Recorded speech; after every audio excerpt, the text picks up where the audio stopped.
You are now tuned in to the Chaotic Culture Podcast.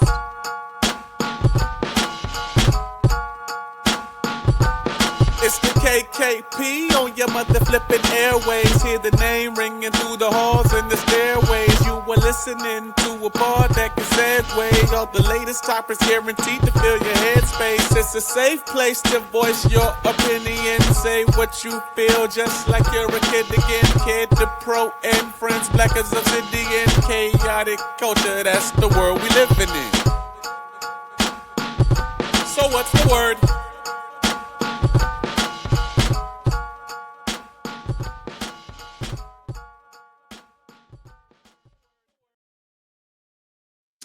And good morning, afternoon, and evening, ladies and gentlemen. Welcome to another edition of the Chaotic Culture Podcast, about what chaos rules and Black culture is supreme. The Chaotic Culture Podcast is brought to you by Patreon.com. Please go and subscribe to Patreon.com/Chaotic Culture Pod to get bonus episodes, content, and of course, to help keep the lights on. You can subscribe for as low as $3 today. Once again, we appreciate your support.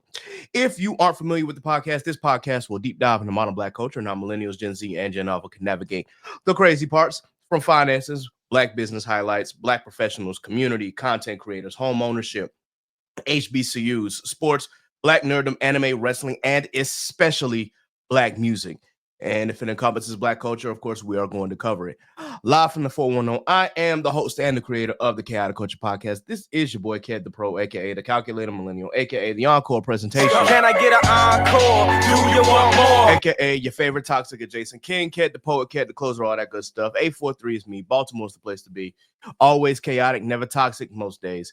And back again, once again, with your favorite Black culture highlights and Black culture shenanigans. And here in the building with me today, of course, is a very special guest and someone who I kind of modeled my podcast off of. He was kind of the blueprint, and I was like, okay, I definitely wanted to do something like that. So with that in mind, I definitely want to introduce to everybody, if you haven't heard of him already, but he's big out here, at least in our community.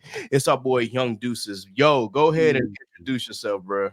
Hey, first off, yo, intro. Fire, bro. Thank you, man. Oh yeah, I want to say, bro, like it's like as a hip hop head, the bops, like I was vibing with that hard as hell. But yeah, man, I go by Young Deuces, man. I'm part of the Geekset Podcast, the only podcast that blend hip hop culture and geek culture together. I also do nerd content over there on Sway's Universe on Sirius XM, and one of the first Black narrators over there on WatchMojo, man. Hey, appreciate you joining me, man. As always, you already know it's February, so I had to get a Black creator up here so that way we can once again celebrate and highlight them. And of course, y'all already know, once again, happy Black History Month. That's always going to be the thing on here. Every time I say it, you know, you're going to hear them gunshots. So I just wanted to give a forewarning to everybody. Anytime I say Black History Month, that's what it is. I love it. Yes, sir. So before we begin the episode, as always, we want to talk about our mental health and how we've been doing these last couple days, a couple weeks. And I wanted to start with you, Young Deuces, bro. How's your mental health been these last few days? You know what, bro? And let's say, you know what, this is gonna be the first podcast that I talk about it on. So like I'm excited. I'm in a better space because fourth quarter of 2024, my mental got really shook. And so, you know what I'm saying, I just been really trying to work on getting back to a comfort level, comfort space and everything like that. Because, you know, I'm a person, man. I'm a person that I didn't really have a lot of people to chop it up with. You know what I'm saying? Like I'm the strong friend. I'm usually the positive guy and stuff like that. So, you know what I'm saying, had something that really, you know what I'm saying, that we, like I said, really tried to do and it didn't work. And like I said, I don't mind. I'll get into it with you, you know what I'm saying, as we go on. But and then when it just really like kind of like shook me for a moment. And I didn't realize until, like, it's funny because I didn't realize that it really impacted me as much as it did until like late December, early January. So it was like a latent effect, like, you know what I'm saying, it hit me and I was like, damn, I think I might be a little bit depressed, man, because of this, you know, specific situation. So but lately things have been getting back to a better space. Hey, that's always good to hear, man. I know that feeling all too well. Yeah. Unfortunately, like 2023 was a real rough year for me in general, and a lot of stuff affected me. Even one situation, well, a couple situations still play a little role, but I think that after having talks with a therapist and then actually having talks with family and friends, and then just, trying to do things that make me happy, Yeah. they've brought me to a much brighter spot in 2025, despite the fact that, we got whatever's going on in the political world. That's Man. crazy. But and I got to talk about that in another episode. But Yeah. even still, I was like, dang, I might be, depressed. I might need to, find some way to cope. But, therapist is like, I don't think you're depressed. You're just going through a state of depression. Yeah. That tends to happen, especially when you lose loved ones or you suffer heartbreak. And I just happen to, suffer both at the same time. So it was just like, huh, okay, well, let's try to find a way to get through it. So, Yeah. uh, as for me this week, man, I've actually been in a good headspace. Work is always tiring, and my 9 to 5 has, I can't really call it 9 to 5 because it's a 12-hour shift, but it's been beating me over the head just a tiny bit. It's not a lot of work, but it's just a whole lot of movement, Yeah. like damn near 15 miles almost every day working in that job. So I'm just kind of like, Mm. yeah, it's a lot of walking, but Yeah. it's keeping me healthy, and it's keeping me active, and I think that's the important part of it. Other than that, I've been good. I've had a clear head. I've been coming up with ideas in my head. I've got some visions that I want to create. So I think that's really been a good spot for me. And as for you, man, I definitely hope that everything continues to go well and steer in the right direction, and that whatever that you're going through is not gonna linger too much on your brain or on your mental. Yeah. I mean, again, it took a lot of just self-work on self, like, what I'm saying? Because, and also just realizing like, you actually do got people. So again, like I said, I'm generally the strong friend. And for those who don't know, man, like I said, if you look into the stuff me and my team been working on, man, we've been really pushing to get this documentary done called the Black Geek documentary and everything. And so I'm a person that I'm used to getting in out the mud, right? And figuring out on my own or figuring out. So, when we got the team and I got the team with me, I was like, we're trying to figure it out and everything like that. I'm like, all right, bet. You know what I'm saying? But we still have a little bit some control over like that outcome or like our have control over our destiny in regards to it, right? But one of the ideas that we had and we put ourselves out there was, what I'm saying, we did the Kickstarter. And what I'm saying, and we had that first 2 weeks amazing. I'm talking about just the most amazing donations and everything like that. But we have, when all said and done, we failed the Kickstarter. You know what I'm saying? We didn't get the money and everything like that. And of course, me, I'm like, I done had hiccups before and everything like that. But I don't know. For me, I'm a person that even just reaching out to somebody saying, hey, can you do this for me real quick? Because like we had this whole campaign that we wanted to do. We reached out to a lot of people.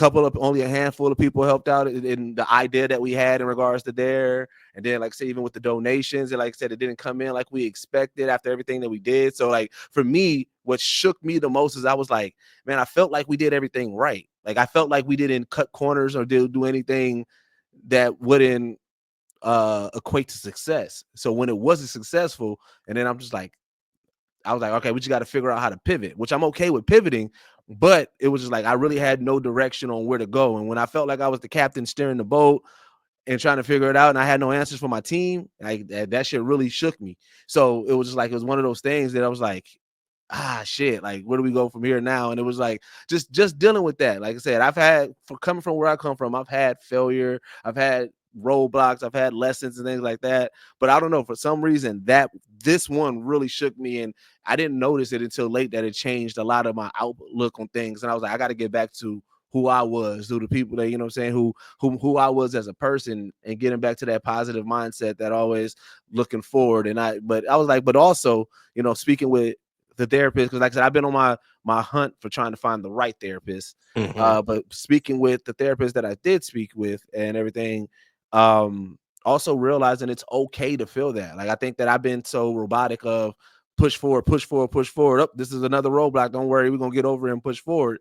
That throughout my walk and throughout my path, I didn't have those moments where I really felt my feels and shit. So also realizing that it's okay to have that moment too. So it's just been a lot. It's been a lot within this past 6 to 8 months. Man, boy, you preaching to me right now, because if I haven't, I've had some similar instances where I feel like there were times, especially with this platform, that I was heading in the right direction and then something didn't go right. And it's just like, well, damn, yo, like what I thought I did everything right. What can I do? Like, for example, for those who don't know, I mean, Dubby used to be like a sponsor for us, but I wasn't getting any traction with that whatsoever. Right. Like all the promotion that I was doing with that particular sponsor, like I would get no responses. I would get, nobody who would like tap into W's products and whatnot. And so I'm just sitting here like, well, I'm doing like the media stuff for it on the podcast. I'm promoting it on the platforms and whatnot. Like, what is it that I'm not doing? And even with the being inside the Discord and them giving me tips and whatnot, I'm like, I'm following everything that y'all are telling me. It's just it ain't working. Yeah. So I've got to find a way around it.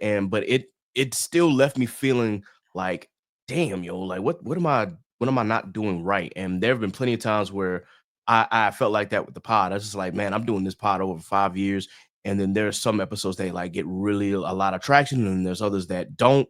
I was just like, okay, well, what do I do? Like, do I need to like go to YouTube and things like that? And it was just rattling in my brain. And what I failed to do in times like that was, of course, just lean on the team that I do have. And I know that everybody has, their busy moments. Everybody's got something going on, but the team is always there to to uplift me in the event that something doesn't like go in the right direction. And then of course they can offer their advice. Steve is really a good person to talk to when stuff goes wrong, because I mean he leads Ip Mob and I'm part of Ip Mob, so it was just Right. bouncing off those ideas. Sappy has been there to keep me focused and like, hey, look, listen, maybe we can try in this direction. And then Law will also throw great ideas out there as well. So I know that for me, it was just lean more onto the people that you have, because your team is there to support you. You don't have to take everything on by yourself. And I think when we lead a certain project, we want things done a certain way, but we also have to remember that, hey, that it comes with having to deal with failure at times. But the most important thing is like, don't push past those feelings. Just let yourself embrace what has happened. And then at that point, once you're able to whether you're feeling like sad about it, upset about it, whatever the case may be, still allow yourself to feel it. And then at that point, once you felt it, instead of ignoring it, then you can be like, okay, I've got all of that out. What's the next step? Yeah. And I think that offers a clearer mind to moving forward as far as whatever projects that you want to push. Yeah, and you know what else I realized too, just like even just trying to, figure my shit out, is also, like I've been really heavy on the phrase, go where you're celebrated, not where you're tolerated, right? Because one of the reasons why I fell in love with this community, even in general, and even got a chance to, meet people like you and Steve, like just everybody within this community, is because, this community is built out of love. It's built out of support. When we see each other doing dope shit, it's like, oh shit, well, let me pull up, yo, shit, let me like, let me repost, let me talk about it, let me say stuff like that, right? And don't worry, where I was being hard on myself, and it's funny because, like I said, the team never felt away. The culture, the community, it never made me feel the type of way or anything about it and everything like that. But it's like, I got so caught up on, I want to help elevate this culture so much. So again, I'm robotic in my mindset of, I'm like, all right, I got to do it bigger, bigger, bigger, bigger, bigger. And I feel, sometimes I might forget the moments to celebrate with the people who celebrated the one thing that I got, that I'm like, all right, I did that. Now let me get to the next one. I'm like, oh, wait a minute. Let me take this moment with this one right here first, because we also did this on our walk. So it's like, even though I'm like, oh, this was great, now let's now I got to do it bigger for the culture. Now I got to do it bigger for the culture, where my intentions are good because I'm trying to help elevate the culture, but I'm forgetting to smell the flowers along my path. And so where other people might be trying to celebrate with me, I'm like, I'm already trying to think of the next move. I think that's where that burnout's coming. That's where that self-doubt of, oh man, because it's like I'm chasing this imaginary white whale of bigger for the culture, when I'm like, oh shit, I'm already doing things that the culture, appreciates, or the culture and the community rock with, and I got to remember, what got me there. And so it's like, it's just slowing down, taking that moment to, not be just so one track minded and everything. And again, like you said, leaning on the team. Like I said, my team ain't never made me feel like I failed them or I let them down. But in my mindset, I'm just like if something doesn't output in a specific way, I'm just like, dang, I hope not. Like I'm self-doubting myself. I'm like, damn, I hope they didn't feel like they wasted their time, or I'm hoping that people ain't feeling like, oh man, wait, like what they doing over there is like, I don't know. It's just it's weird how the human mind thinks. You ain't lying.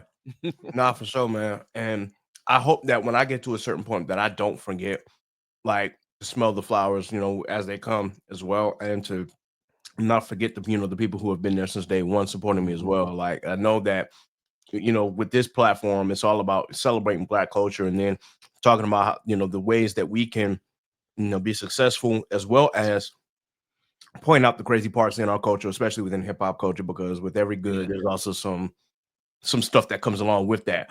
But at the end of the day, it was like, okay, remember who you're doing it for, Right. remember what you have, and also just be sure that you continue using your platform for good and for creative purposes, and don't ever lose sight of that.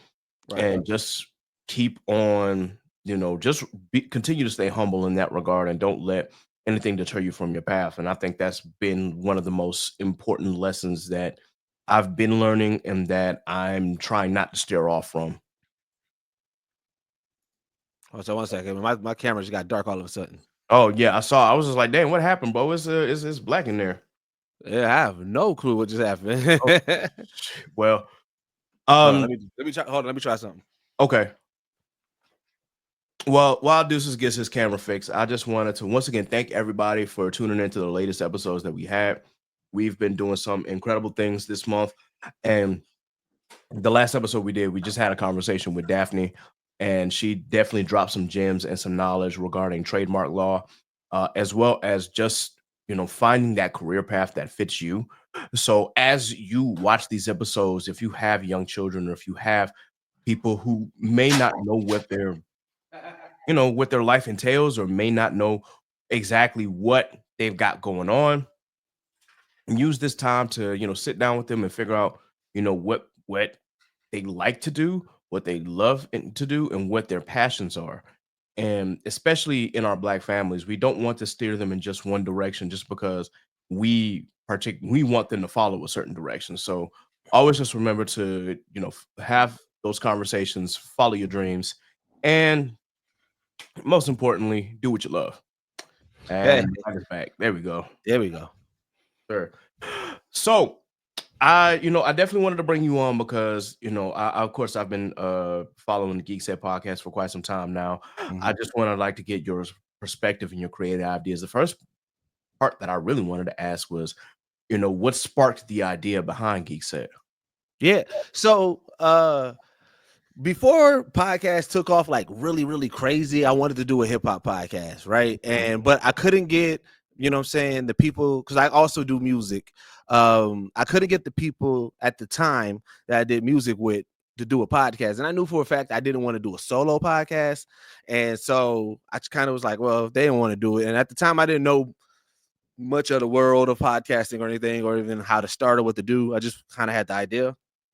So I kind of let it go. And then probably like 8, 9, 10 months down the road, when things start popping off a little bit more for a podcast, and I was like, man, I really still want to do this. But there was so many hip hop and general hip hop podcasts, and I was like, I'm always trying to find my angle. So I was like, all right, well, let me see what else things that I can talk about long form. And I was like, I really love, like, this is before I even knew what the term was, but I'm like, I really love like comic books, anime, video. Like, I'm like, I can talk about that type of stuff all the time, right? And I was like, so like being like a geek or a nerd and shit like that. So I'm like, all right, I want to kind of do that, right? And so I knew that I wanted to blend both cultures. And so I kind of put out, as we do, a status on Facebook at the time, because this is before I even knew about the whole community as tough as it is. So I put it out on Facebook, and one of my first hosts, his name was Lib. He used to be my producer. I did a lot of we did a lot of music with him, and so and I knew he was tapped into the comic book culture, because like even his first project that he worked on was called the Wade Wilson Project. So it was like, saying he was, so it was like a whole thing, saying that I was on with him. So I was like, all right, I knew he was down, and then somebody had tagged Bacardi And I knew a little bit about Bacardi as far as his geekdom. He used his younger brother used to rap with us. So like I knew of him in that realm. So it was local people. And I was like, you know what? I said, I'd rather do it with them than get new hosts, because I was like, I don't want to spend, I knew for a fact the only thing that I didn't want to spend a couple of episodes trying to learn who my hosts were. Right. I didn't want to have that, you know what I'm saying, that moment of trying to find out, you know, a new person. So we had got together, made some steaks, drunk some whiskey, and we was just like, let's just game plan. And so I was like, when we came up with the idea, we was like, all right, we want to blend hip hop culture and geek culture. So we started tossing around names, just different versions of hip hop groups, but like trying to merge them with a geek name. I wish I still had that original thread, because I would love to see the ideas that we threw out before we landed on Geekset. And I don't even remember who threw out Geekset, but we threw out Geekset, obviously, because of Dipset, and it just hit. Once it hit, we was like, all right, bet we're gonna do that. And then we started in my guy Poindexter's basement.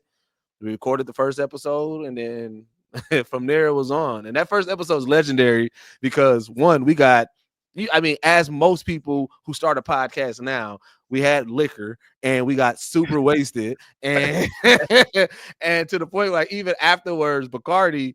One thing that people gonna learn about Bacardi as we continue to go on and just in life is that Bacardi is that person who'll do an Irish exit ASAP, or that person that'll just disappear and go on his own little side quest and adventure. And I just remember, like I said, this first episode, we get super wasted. We leave the pod. I get to the crib. The next thing I know, his little brother hitting us all up on Facebook chat, like, yo, hey, y'all see Bacardi? We're like, I mean, he just left the pod. They're like, well, can't nobody get in contact with him. We calling him, family calling him. So then we start calling him, gonna find out he just passed out drunk in the crib.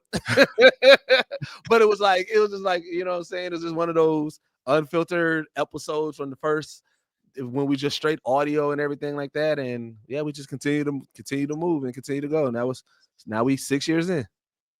Hey, that sounds really dope, and it kind of sounds similar to how we started, bro. And I gotta throw this story out there. This is the first time I'm ever talking about this on the actual pod itself. So obviously, I had the idea to create a podcast like in 2015. I had this idea. I just didn't know like how to start it and whatnot and what I wanted to do. I just knew that, hey, my voice is powerful. I want to use it for something that I love and enjoy. And during that time, I think around 2018 is when I'm like, you know what? Let me talk about hip hop. Like, I love hip hop and I love talking about those sort of things. But at the same time, it was like, there's a lot of hip hop podcasts going on right now. Right. Like, and I know that there's different lanes. So I got to add another element to it. So I'm like, what if I add like a community element to it? What if I add, where we celebrate, those who are not just, out here, but let's make it those who are like doing stuff not only in the hip hop community, but just in the community at large. And then I'm like, what if we, tailor that to, Black people, especially because, our people, there are sometimes in some communities where they don't necessarily know what they want to do, or they may feel like they're trapped, or they may feel like there's only one direction to go, Right. whether it be to play professional sports, and there's nothing wrong with that, but also, there's other ways and means of being successful. You don't just have to, work in corporate America or join the military or, play professional sports. There are other means and ways for us to get it. So I'm like, let me add that to it as well. And then we could talk about some of the good things that happen in the hip hop community and some of the things that, keep us in a state of insanity where we think that this is the correct way to go and not necessarily. And that's why I always say in every podcast, whenever a celebrity does something wrong, I'm like, hey, please, these celebrities are not your heroes.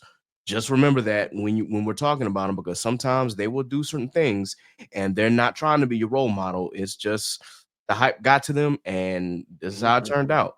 Yes. But with that in mind, that first episode, I was bouncing around like the names and whatnot. And I, at the time in 2019, I, joined Cap Alpha Psi. So I'm like, okay, that's cool.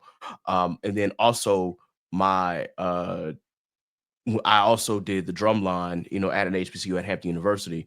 Okay. And the line that I crossed with, we called ourselves Chaos. So I was like, okay, well, I want to talk about the culture. And I know how chaotic it can get. Hey, chaotic culture. But I did it with 2 C's. And I'm like, I'm a cap. I'm gonna change those to K's. Got you. That's what it is. And then on top of that, my actual name, I know people call me Ked, but like my actual name does start with a Ked, and it's a play on my actual name anyway. So I'm like, all right, cool. So that fits. But that actual first episode, it doesn't exist anymore. It got lost in the sauce somewhere because my boy Law, he was the first person to join me. It was just me. It was really just me and him. We were like, all right, we're gonna start with 2, and then if it grows, it grows. And one night we were just like, hey, we're gonna do a recording. This gonna be our first episode. And just like as you said, I got drunk, he got high, and we were just like, we were kind of all over the place. I tried to keep focused, but I'm just like, dog, yo, I'm twisted. And he's like, yeah, me too. And I don't know what happened to that file. But then when I tried to upload it, it wouldn't upload. So I was like, all right, we got to do this a different way. So we came in the very next day. This time we're sober, and we're like, all right, let's see. At the time we were using Anchor, which is now Creators for Spotify, or Spotify for Creators. But at the time it was Anchor. I'm like, you know what? Instead of using a different modem to record, let's just record directly to Anchor for now. And then as we go along, the equipment will build up, the DAWs will come in as necessary, and we'll go ahead and we'll record it. And so we just recorded straight to Anchor, and it was a lot of stuff because I only had one mic, so I was passing the mic back and forth like every time. I talk, you talk. Try to keep it in the middle, and there were times it just got so crazy. My computer had like voice meter on it to make sure that the recordings were going well. It was a whole thing, but I'm like, at least we got the first episode out for real this time. Right. And I saw that as very successful, especially, by this time it's June 2020, and now we've got everything, solidified at least what we want to do and what direction we want to go with the podcast. So it very, very similar origin. It's just it's crazy. I mean, like I said, luckily, my guy, he already had his little not little, let me take it back. Luckily, my guy already had his podcast network set up and everything like that, right? So when we came on and we had the idea, we kind of did like a trial run underneath this network. So our first episode is out there and live. I'm trying to convince the guys to let's do a reaction. Let's listen to our first episode and react to it, because man, listen here, we was the Wild Wild West. So I talk about this all the time because, like I said, I don't hide from our past, and obviously you can see the growth and everything. But we was gonna lean into the Dipset whole thing, like we gonna be the bad boys of this blurred culture and anime culture and podcasting and everything like that. So we like, my guy, he had this saying where he was like when we first started off, we was like, we gonna be the cool nerds. Like I said, this is before we knew about the community and everything like that. And so his whole slogan was, "Hey, yo, geeks get pussy too." I ain't gonna keep on. I don't want to get you I don't want to get you demonetized. But we, to the point. Again, I went to school for graphic design and everything. I made shirts and everything like that, and I remember, because like I said, that was just us just trying to push the needle and everything like that. And I remember we reached out to somebody, or somebody reached out to us, and they was like, "Y'all, we like what y'all doing, but like y'all kind of like y'all very, very brash." And we was like, "Yeah, you know what I'm saying? That's our thing." But it was like, as we continue to grow, and then like even just understanding the importance of this culture and how Black women and just women in general are treated and they're mistreated in this culture and everything like that. That's when, like you said, being more self-aware and being like, yo, we can't really just be like being that out there like that. Like, yeah, we what we trying to say is that, like, you know what I'm saying, geeks ain't, lame and shit like that, like how, the world and everything generally is. But, like try to portray, that fake stereotype of, nerds and Black nerds, like, which we was trying to, before we realized how redundant it is to even say it, but like, that's what we was trying to, convey. So as we grew and everything like that, we was like, yeah, we kind of got to grow out of that. That's just not our whole MO and who we were. But it was like, when you listen back to those old episodes and everything, you see, hear some of the wild stuff. I'm like, yeah, it was cringy, but hey, I like people to see our growth. Like I said, I tell people all the time, I'm very, very vocal in my allyship with just, any marginalized group. I'm very vocal about protection of Black women. I'm very vocal about the protection of this culture and uplifting people within it and everything like that. So I would never want to do anything to deteriorate from the growth of this culture. But I also think it's very important to show people growth, to show people like, hey, not everybody where I I'm never preachy to tell somebody who they should be or hey, you're doing it wrong or anything like that. I can only control my story and my narrative. So I'm like, I'm gonna just prove in my walk of life who I am as a person. And even if somebody find something from the past, hey, we can talk about it. Yeah, am I proud of some of the shit? No, but hey, let me tell you about why I did that work before whatever. No matter how big or how small I stay, I can be on the top of the world. If somebody was to bring up my past, I always say, I said some stupid shit before. I did some stupid stuff before, but that does not define who I am as a person. I'm willing to have a conversation with people about it. So, but it's just funny when you think about how wild you are when you first start, how, and then when you once you get a little bit polished and everything, you're like, yeah, I feel good about my journey. Nah, for real. You hit some points on there because when it comes to us, you can hear the growth of the podcast, not just from our conversations, but also just from the evolution of our technology and the stuff that we've been using. So it's just like, dang, now that we got all of this, it makes things a lot easier for us to produce episodes. But also, I listen back to some of those conversations. It's just like, man, we've grown so much, and we already had like a mature mindset going in. But even still, like you learn new things as you go, especially when you've been doing something for almost 5 years. It's like, all right, yeah, I see what they were talking about. I hear what we were saying. What are our opinions of this now? Do I still think that same way? And how do I still feel about this particular thought process? So Right. it's really amazing just to see your growth as a person. And I can tell you, like, from me as a teen versus me as a 30-year-old, well, a 30-plus-year-old, it's kind of like it's literally night and day between my mindset of wanting to do something with my voice and then going into my 20s trying to figure it out, and then now hitting my 30s, it's just like, okay, I think I found what works for me. But also just seeing some of the stuff that I said in the past, not even on this platform, just in general. I looked back at some of those like Facebook messages that I used to do when I was in high school. I was just like, yo, what the hell was I talking about? What mindset did I have? I was like, yo, was I really that diabolical in high school? Man, bro. Nuts. I matured a little bit in college, like for real, but some of the stuff that I said in high school, I'm just like, bro, ain't no way that I said this is real incel behavior, bro. Like, I'm so glad I grew out of that because that was crazy. Absolutely crazy. Well, thank you for sharing that perspective, man. Now, as far as like the Geekset podcast itself, what are some of your favorite episodes? I definitely wanted to talk about that if you can, name them. Yeah. No, we got so I like the episodes where we bring in like either a funny anecdote or just a funny perspective of something and everything like that. One of our most like popular episodes, we was doing like a Dragon Ball Z, like just like tier ranking literally. And this is before like the website was out. So we was just ranking just the Z fighters and everything like that. And Bacardi lives and dies by this. He got Yajirobe very high up on the list, and the reason for it is because of the cutting of the Vegeta tail, the fact that he was the only person that survived the androids in the future saga and everything. And we going back and forth. I'm like, there's no way he's better than Krillin. He's like, bro, Yajirobe. I'm like, whoa. He's like, man, you gotta remember, Goku used to train with. I'm like, Goku used to train with Krillin. Like, that one was crazy. That was a crazy episode. Most recently, one where I said I gave my hot take saying that I believe that Magneto is shook of Charles internally because the only fact that Magneto has that helmet is for one mutant.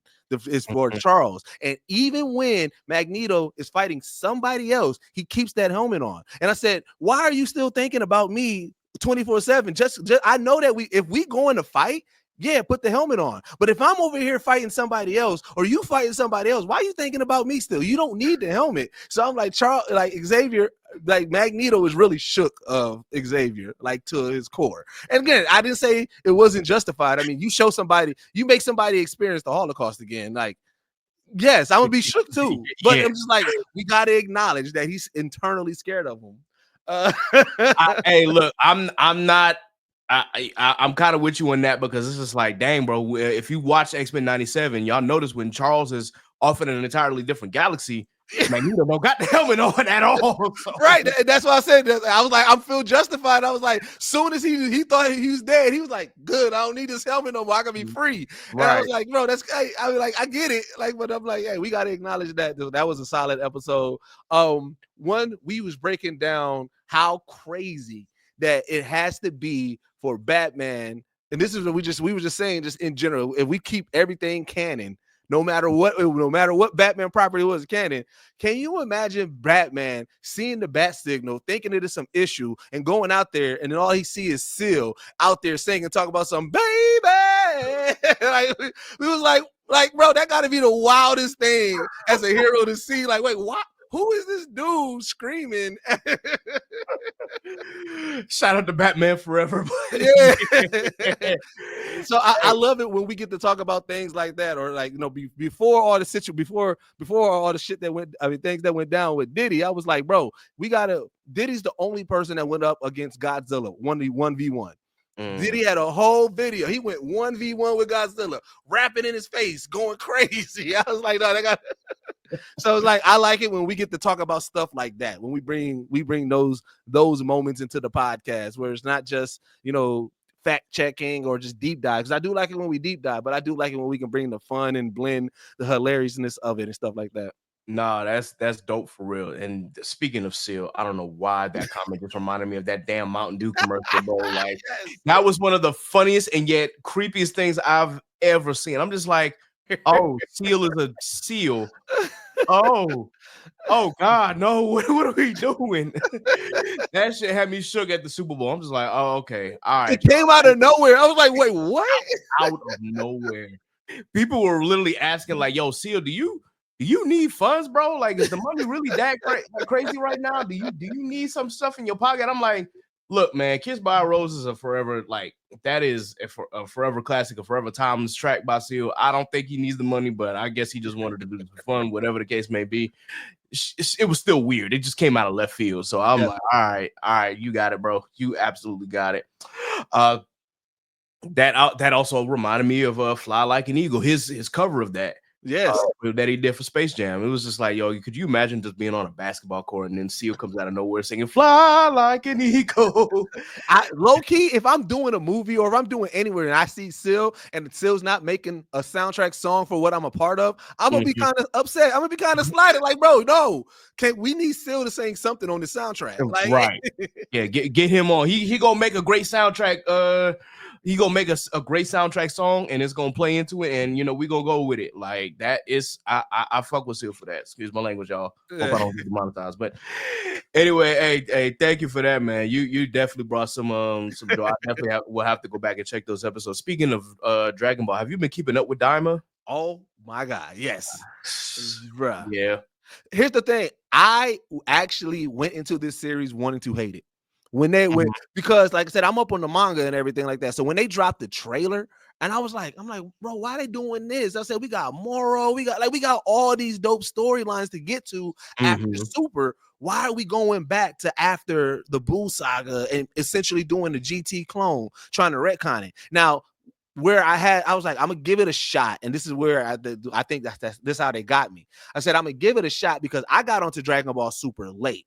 By the time I got on the Dragon Ball Super, they was deep into the Goku Black saga, like, the Future saga, right? Yeah. And I remember I saw the clip online, and I was like, wait, what? Like, who? Why are they why are they fighting Goku? Like who is and why is he dressed like that? And then when I heard it was like Goku Black, I was like, wait, Dragon Ball is back.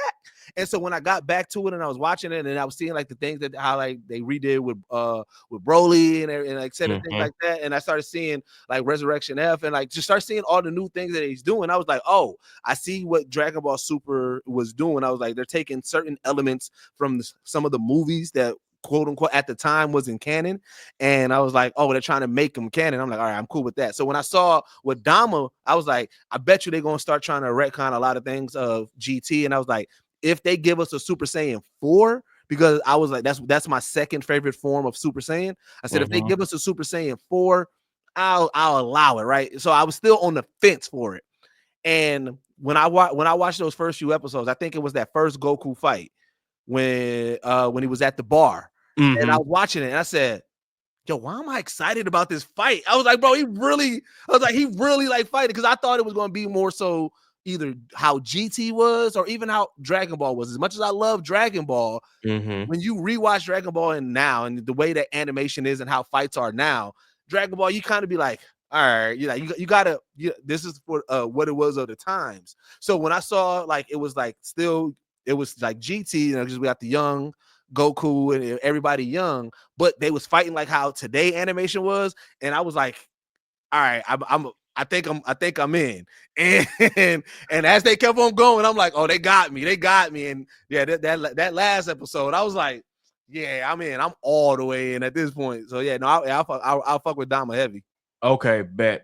And speaking of which, I think Daima only has like 2 episodes left. So yeah, they're doing 20 this season. Yeah. So this will be interesting how they ended off. But I think for me with Daima, I'm always like, you know what? This is Akira Toriyama's last project. I'm gonna give it a chance. I'm gonna see what he's got in store.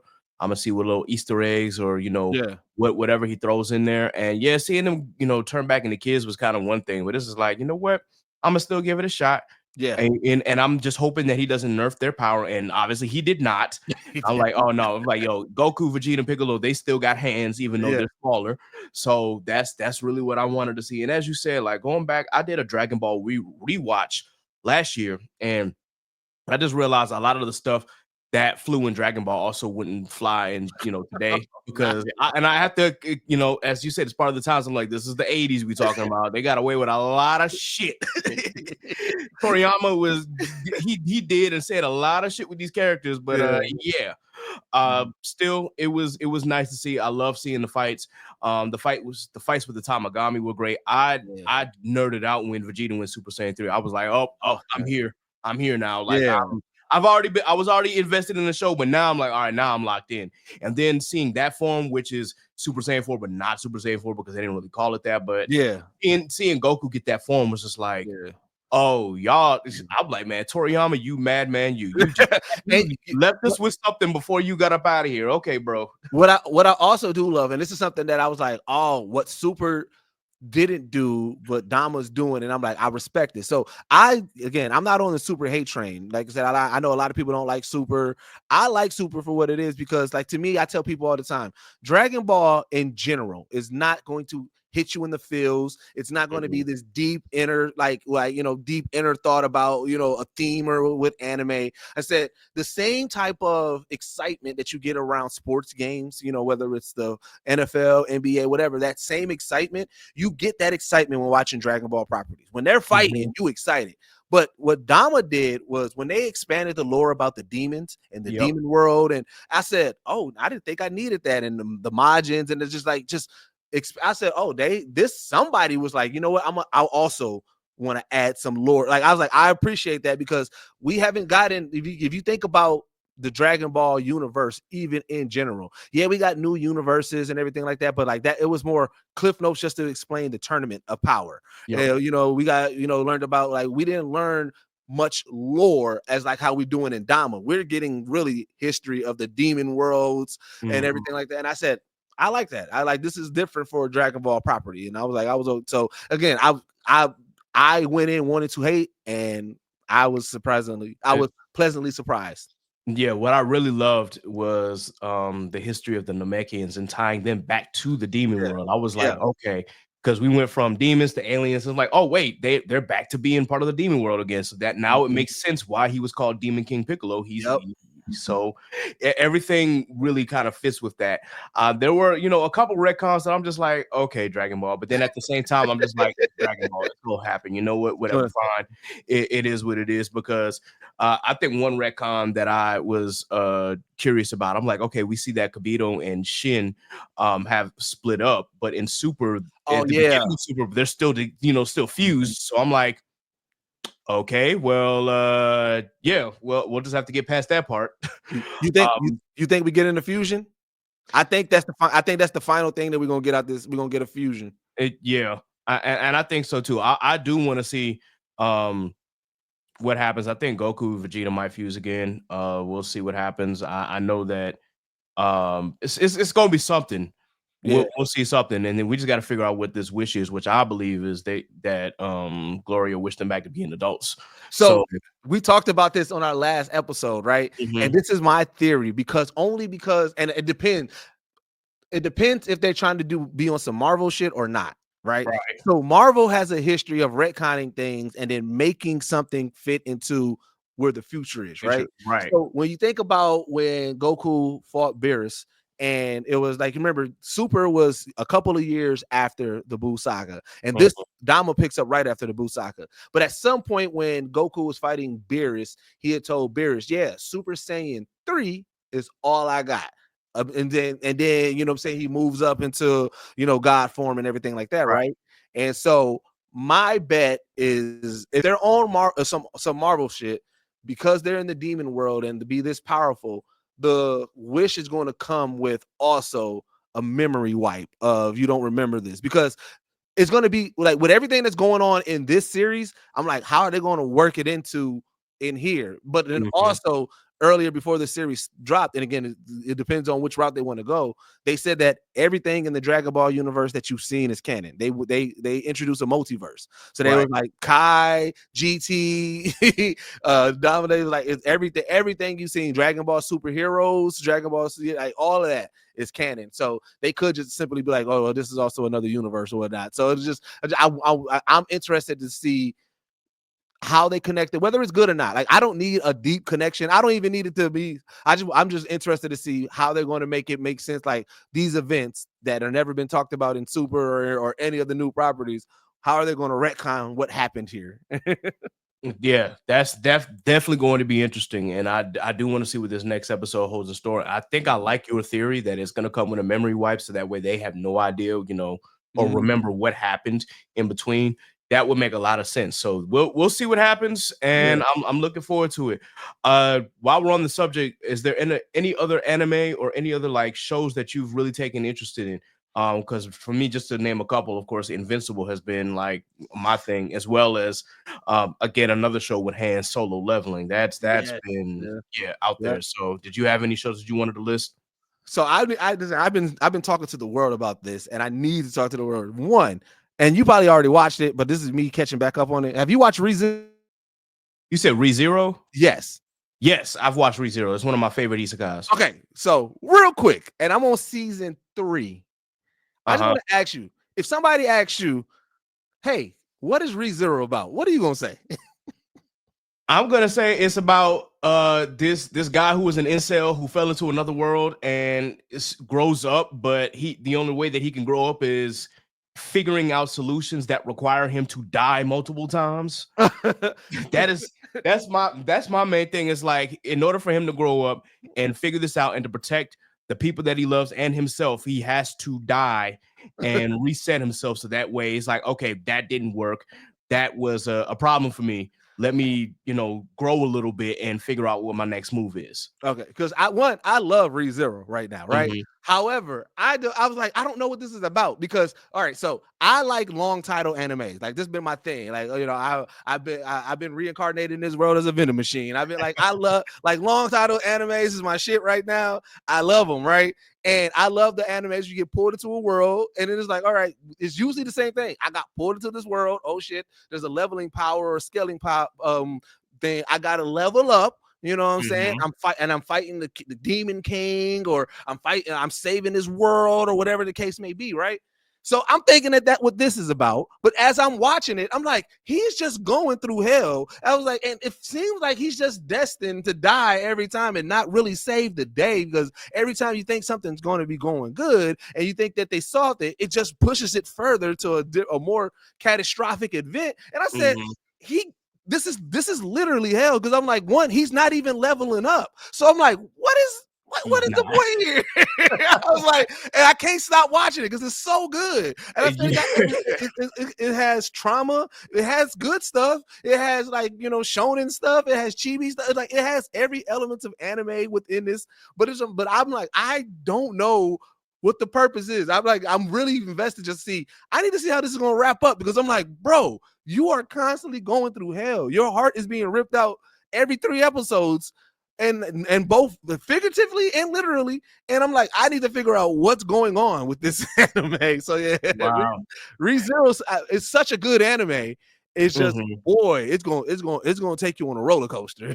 Nah, for real, and it definitely does that. I've thoroughly enjoyed it because it is so good. But as you said, it's yeah, it's definitely a ride, and there's just so many things happening within that show. But at the same time, they're all connected. They all make sense. It's not just a random amalgamation of different anime types and whatnot. It all fits within the story and within the world that Subaru finds himself in. And I think, as you said, like he's pretty much going through his own personal hell. And it seems that every time he finds a solution and whatnot, up here comes another catastrophic event that he has to figure out how to solve. So I think it's, with him doing that, and while he's not leveling up from a power standpoint, at least for what I'm seeing, I'm like, at least his character is leveling up. Oh yeah. That's the biggest thing. I'm like, okay, he's growing and he got out of incel behavior. And yes, there's still some elements of that within the gags, but you see he's actually maturing as a person. And I think, and I hate that the traumatic experiences had to happen for him to grow, but it's like it was necessary because otherwise he still would have kept that same mindset. So it's like with all the times that you died or seen somebody that you care about die, and all the pain that you suffered, you go back and like, okay, that didn't work.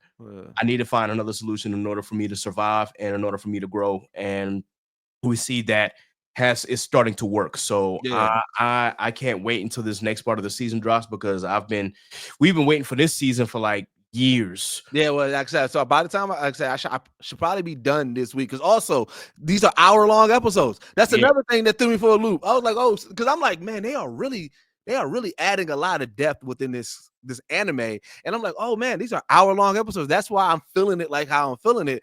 But though there's been multiple times where I'm watching and I'm like, why would they write that? Why would they animate that? I was like, oh, this like man. Oh my god, yeah. I'm loving that. Dr. Stone's back. I love Dr. Stone. Yes. Man, that intro so fire. This season intro, I said, yo, they getting money now. They getting money now right now because that intro, One of the things that I've always loved about Dr. Stone is that they've had some pretty dope intros, even if they're a little different than the normal ones. You're just like, wait, no, I like this. This is grooving, bro. Like, and me being a big lover of music, I'm like, all right, okay, I see where they were going with this. So I definitely love the new season of Dr. Stone. I actually have to catch up. I'm behind like a couple episodes, but I know that this is like the final season. And I'm glad that we've got another Dr. Stone lover because Steve hates Dr. Stone for whatever reason. I don't know. Steve, chill out, man. Bro, that's crazy. That's crazy. I love bro. From the first time I watched Dr. Stone, I was like, oh yeah, this fire. Right? I rock with Dr. Stone heavily, bro. I wonder I gotta talk to Steve now. I gotta figure out what his beef with. Yeah, I couldn't tell you, bro. I don't know. I guess it doesn't interest me. I'm like, I'm fascinated by all of this. There was stuff that like took me back to some of my high school. Like, like especially in the beginning where we were, he was showing how things were made and creative in order to get ahead in the stone world. I'm like, I never thought about it like that. Oh, I didn't know that that's how you create that, and things start to make sense. They kind of speed run through a lot of it in the later seasons, but you're still like, okay, But just the Senku's creativity has always been, the thing that captivated me the most. So I love that show. I love it. So you got any other shows that you've been interested in, or any other comics or games that have piqued your interest? Well, as far as comics, like I'm on this like redoing stuff, right? And so one, I just wrapped up my Daredevil rewatch. If you haven't rewatched that series, go back and rewatch it. I forgot how fire it was, and also forgot how much of the story I forgot. Daredevil obviously getting ready for Born Again. I was like, let me just rewatch it. Daredevil was such a good watch and everything like that. And then as far as gaming, I've been doing a Resident Evil rerun. So I'm on Resident Evil 3 now and everything like that. So like that's been pretty dope. And then like every night in general, like I said, every night in general and probably like twice a week we try to stream it. I do GTA Online with a couple of comedians. So comedian Clint Coley, Will Ferrell from All Def Digital, and Lou G from All Def Digital. We get on and we call ourselves the Fleet, and we do Grand Theft Auto gaming. Man, that's what's up. How did that connection with All Def Digital happen? So when the pandemic hit, I'm a fan of podcasting in general. So I watch so many podcasts. I'm actually a fan of content creators and the whole platform in general. I watch a lot of YouTube and just in general, I like to see what people create, right? And so All Def was always they was doing squadcasts. Tahir was doing Zooming with the homies. Kev on stage was doing all his stuff. And this is when I first got introduced to Discord. So remember when the pandemic hit, everybody was just trying to find community. That's actually how I found the Blur community. Because when I caught COVID my Christmas break. So every year when I was working the 9 to 5, I would take from Christmas, like from the week of Christmas all the way to the first like working week in the new year. I would take off. Me, my dad, my mom, and all that. Like we always did that. So I took off and then I ended up catching COVID. So and then my mom and my dad caught COVID. So I kind of quarantined at their house. So throughout that whole period of time of COVID, when COVID hit, even in general, and then when I was quarantining, I was just consuming All Def digital content. I was finding those Twitter spaces and everything like that. And then and it was all about community. Everybody had the live chats, and then we in the live chats, and they had the Discord and everything like that, right? And we was 3 years deep into the Geekset podcast, and when the pandemic hit and everybody went remote, we didn't have remote down yet. But I knew how to use StreamYard, but we didn't have remote as to what's the name. And I was like, you know what? I don't want us to lose steam. If we're going to be stopping the podcast for a while, let me do these interviews, because I'm like, I've been watching all these creators during the pandemic and everything like that. I'm like, I want to interview some of these people. And so my thought process always is the worst that anybody, I don't care who you are as a celebrity, the worst that you can tell me is no. So I'm going to reach out regardless, right? So luckily, because through music, I already had a connection with Mickey Fax, because I got me and him, we got songs and music videos out that we did. So, I'm saying I hit him up and I knew he was a big nerd, and he was my very, very first episode. Within that very, very first episode, he talked about this tournament that was supposed to happen between him, Just Blaze, Hit Boy, and Pharrell, right? That never happened in Street Fighter, right? So of course, me being the person that I am, I'm like, let me clip that. I clipped it, put it on the internet. I went to sleep, woke up the next morning. I'm talking about, it was probably my first viral tweet. It was it was Hit Boy, Just Blaze, Mickey Fax, somehow Lupe Fiasco jumped in there, and then Drummer Boy, all talking about, we can set this Street Fighter matchup right now. Like, what are you talking about? We can go right now. And I'm just like, yo, I'm like, hey, I felt like good, right? So as that was going, of course, I'm like, all right, well, I want to talk about what I'm doing. So I'm hitting the Discords, I'm saying all the Discords that I'm a part of, like, hey, yo, check out my interview with Mickey Fax, right? And then my next episode, again, I'm just reaching out to people. Me and Timothy De La Ghetto already followed each other. I don't remember why, but I just DM'd him like, yo, you trying to get on? And he was like, yeah, bet. So I interviewed him. So then at that point, I had 2 celebrities right under the belt. And then I was like, all right, bet, let me just keep on going, trying to do these interviews. And I was listening to an interview every Sunday. So after I was hitting those Discords like that, to hear he was liking them. He was liking all the episodes. So I was like, well, shit, let me hit up to here. So I hit up to here more, and I was like, yo, I'm like, I'll introduce, I'm Young Deuces. I'm part of the More Mob. That's what he called his crew. I'm like, yo, I pull up every time you got something going on, but I would love to interview you.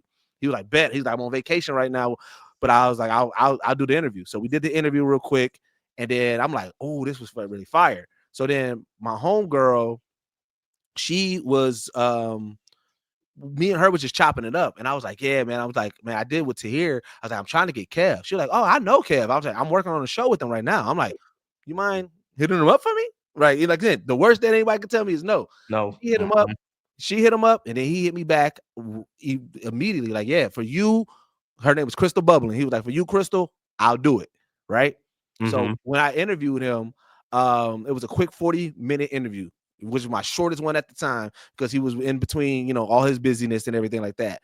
But the one thing that stood out for me, and this is when I knew I had something, and I was like, this is going to go, is I was like, as we were interviewing him, Kev is such a person that's that's tapped in with just culture in general. He was like, yeah. And he was like, he's speaking to me like he knew who I was. And I behind the scenes, I knew at that point he didn't know who I was, but he was learning who I was. And I'm me with everybody, no matter what your status is. So like I'm talking to him because I know of the stuff that he's already been doing. It's a good interview. I told him, I said, talk to me as if you already know me, because this is going to make this interview even better. I don't want to do and I do research. I'm like, I don't want to ask him the same question that somebody else asked on another podcast. Right. So we're building everything like that. And what stood out to me was he was like, yeah. He was like, no, Deuces, man. I rock with you, man. He's like, look, I'm looking at the page right now. And again, I was throwing intros on my interview. So he was like, you got the intro. He's like, oh, look at you got the title card. And this is when I knew I had something in the back. And I tell Kev this all the time.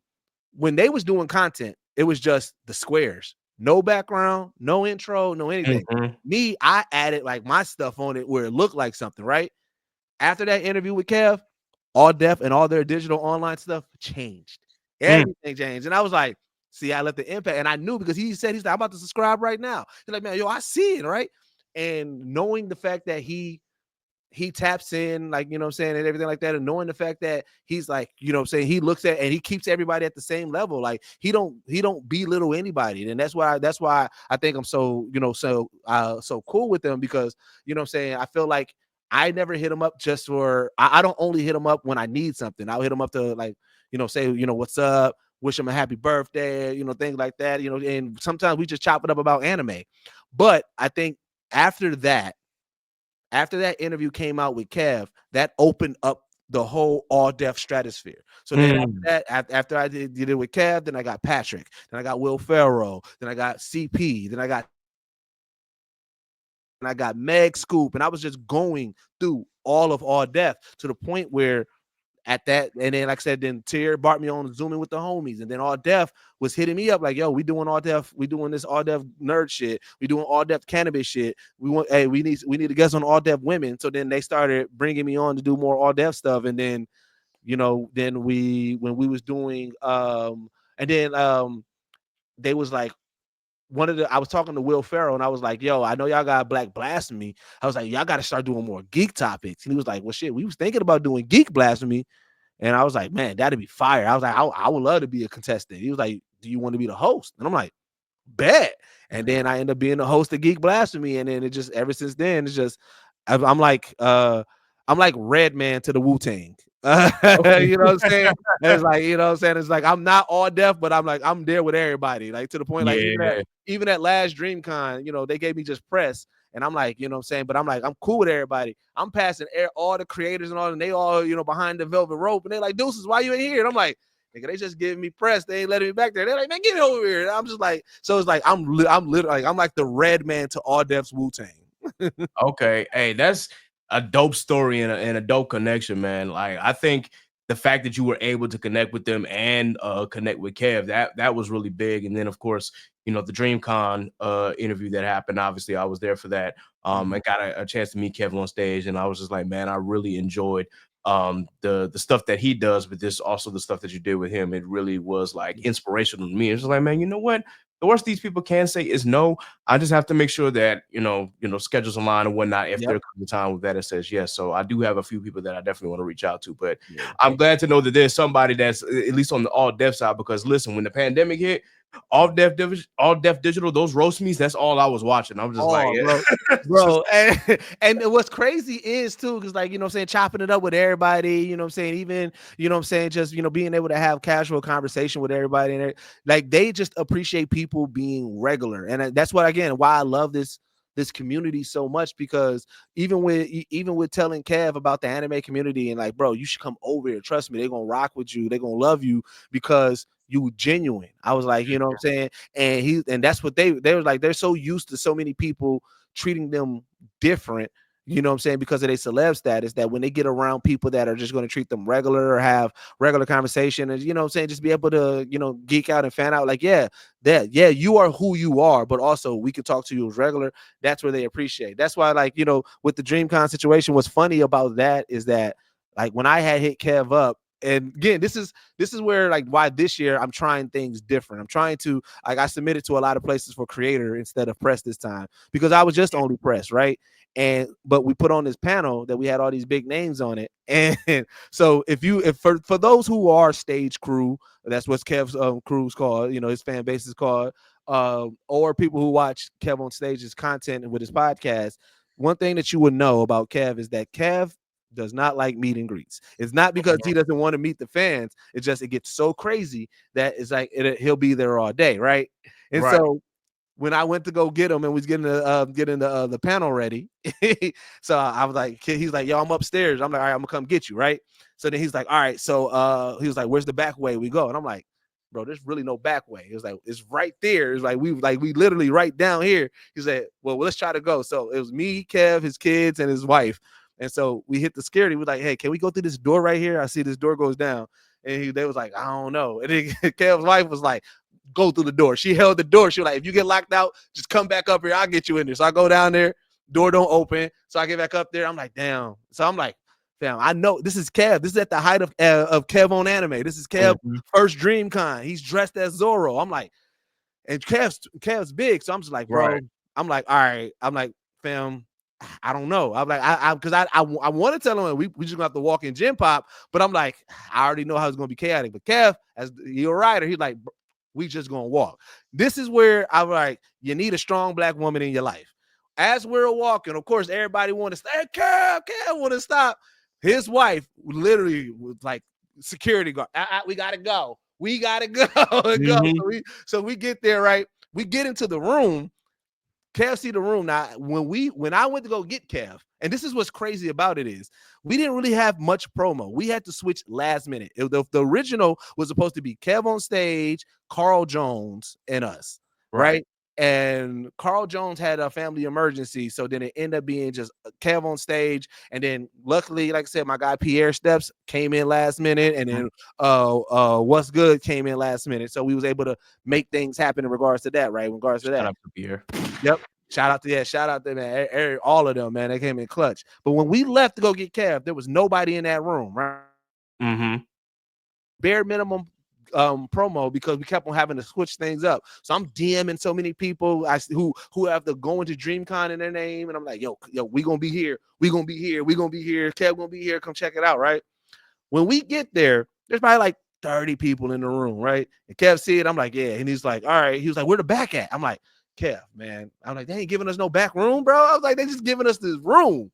So Kev, like the writer, he was like, all right, well, while y'all get ready, we getting the stage ready. I told him, I said, you can sit on the stage because I'm like, you can't sit right here. People won't stop. Lo and behold, as I'm sitting there, I'm getting things ready. As I look around, it's a line out the door, and it's Kev doing a meet and greet. So where it's Kev's worst thing, but it was the best thing to happen for us. We got this line out the room, and it's a meet and greet for Kev. So we had so many people popping in, like, oh shit, they go Kev. Oh, Kev. So they coming in the room because they just want to get their selfie with Kev.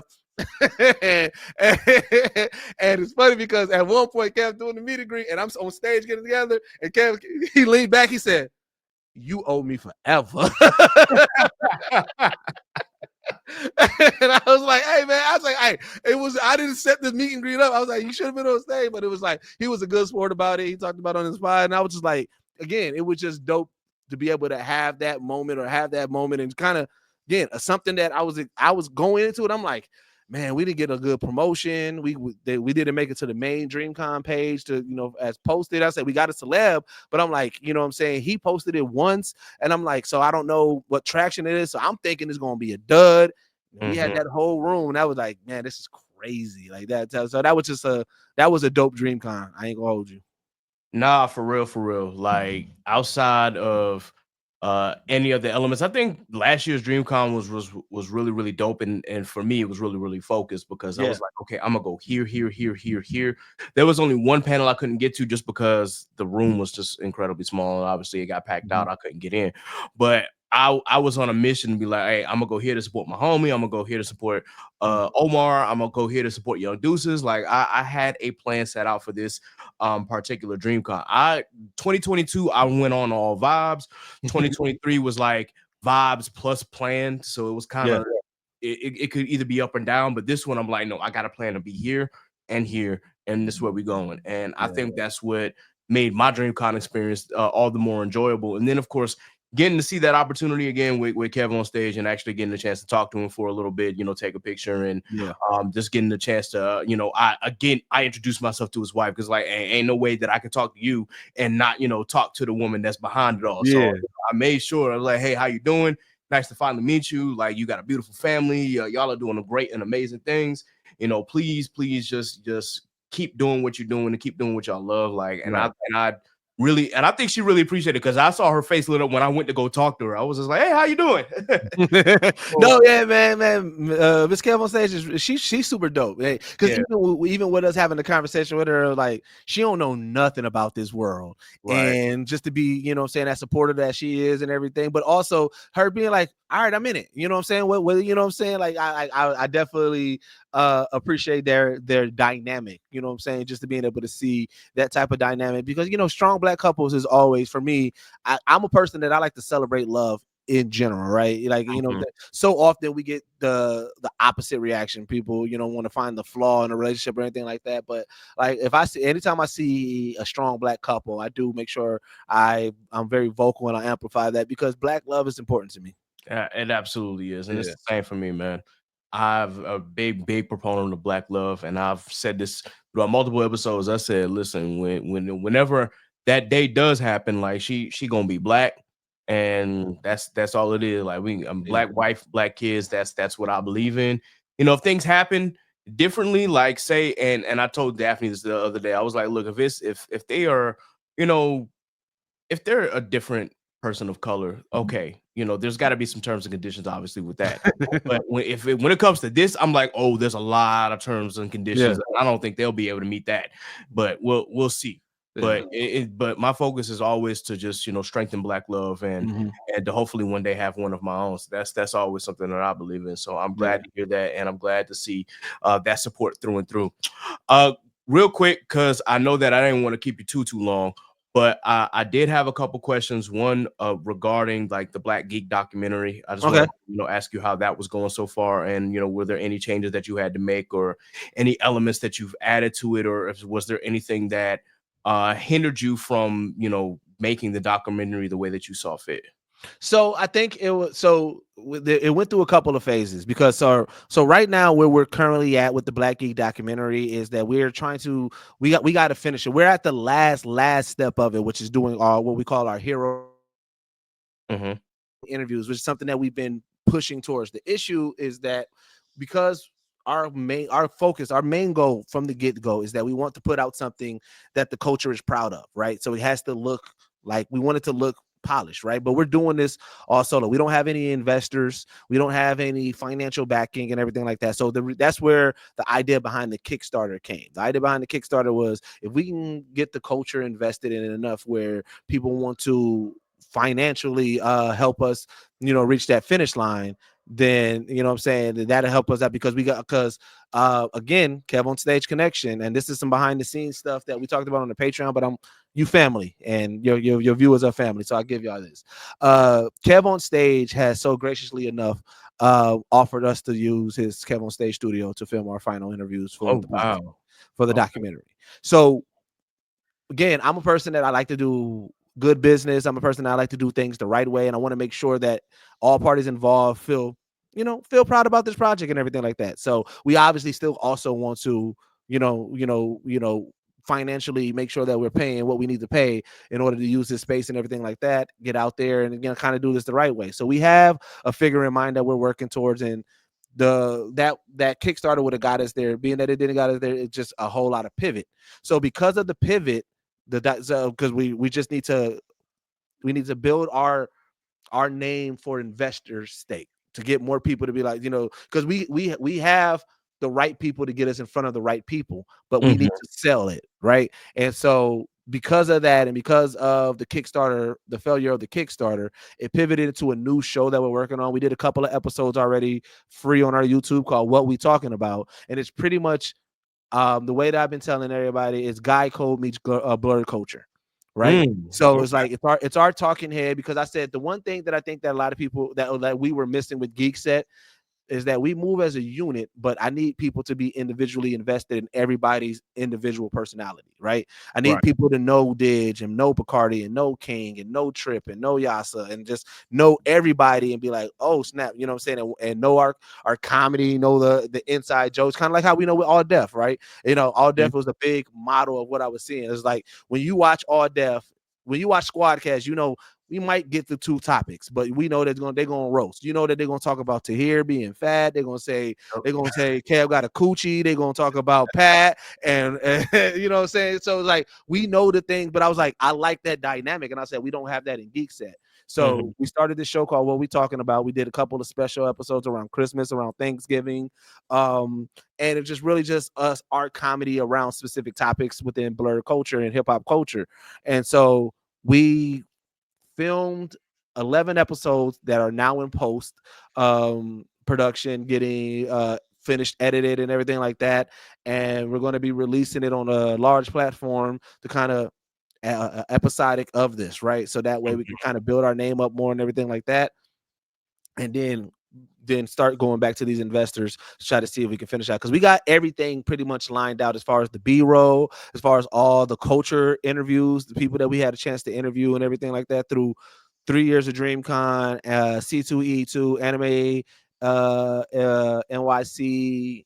We did WonderCon, and then we did our time when we went to when we was on Sway in the morning, when we was out there in New York, we did some interviews. So we got all like the culture interview, because like again, our goal is the culture should also have a voice. It's not just celebrity driven. So now we just got to, like say, we got the B-rolls, we got the culture, we got all of that footage. We just got to get these 5 big name celebrities that are going to finish it out, and then we'll have that full product to kind of push out. So that's what we're working on in regards to that. But it's been really dope, because like, so even editing and going through the footage that we already have, it changed the pitch of how we're going to pitch to these networks as well, because even though it's a documentary, the way that we filmed and how much content that we got, it can definitely be a docu-series. And some of the networks that we already talked to kind of threw out the idea of a docu-series. So now we're fleshing it out. We're pretty much fleshing out 2 different pitches.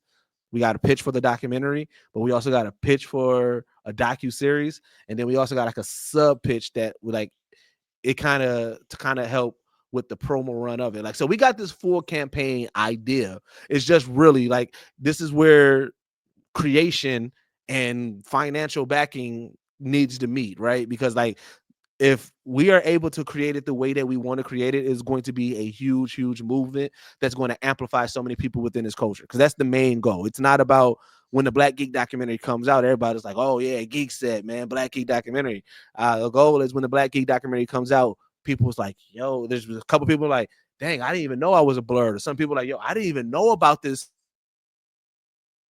Community seems really dope. I want to learn more about it. Oh, I didn't know about that person. So like, if it goes the way that we plan it and everything like that, it's going to be a huge run that amplifies the culture, and everybody who already got their stuff polished or who's coming up or is doing their thing, they're going to get the necessary shine and recognition that they deserve.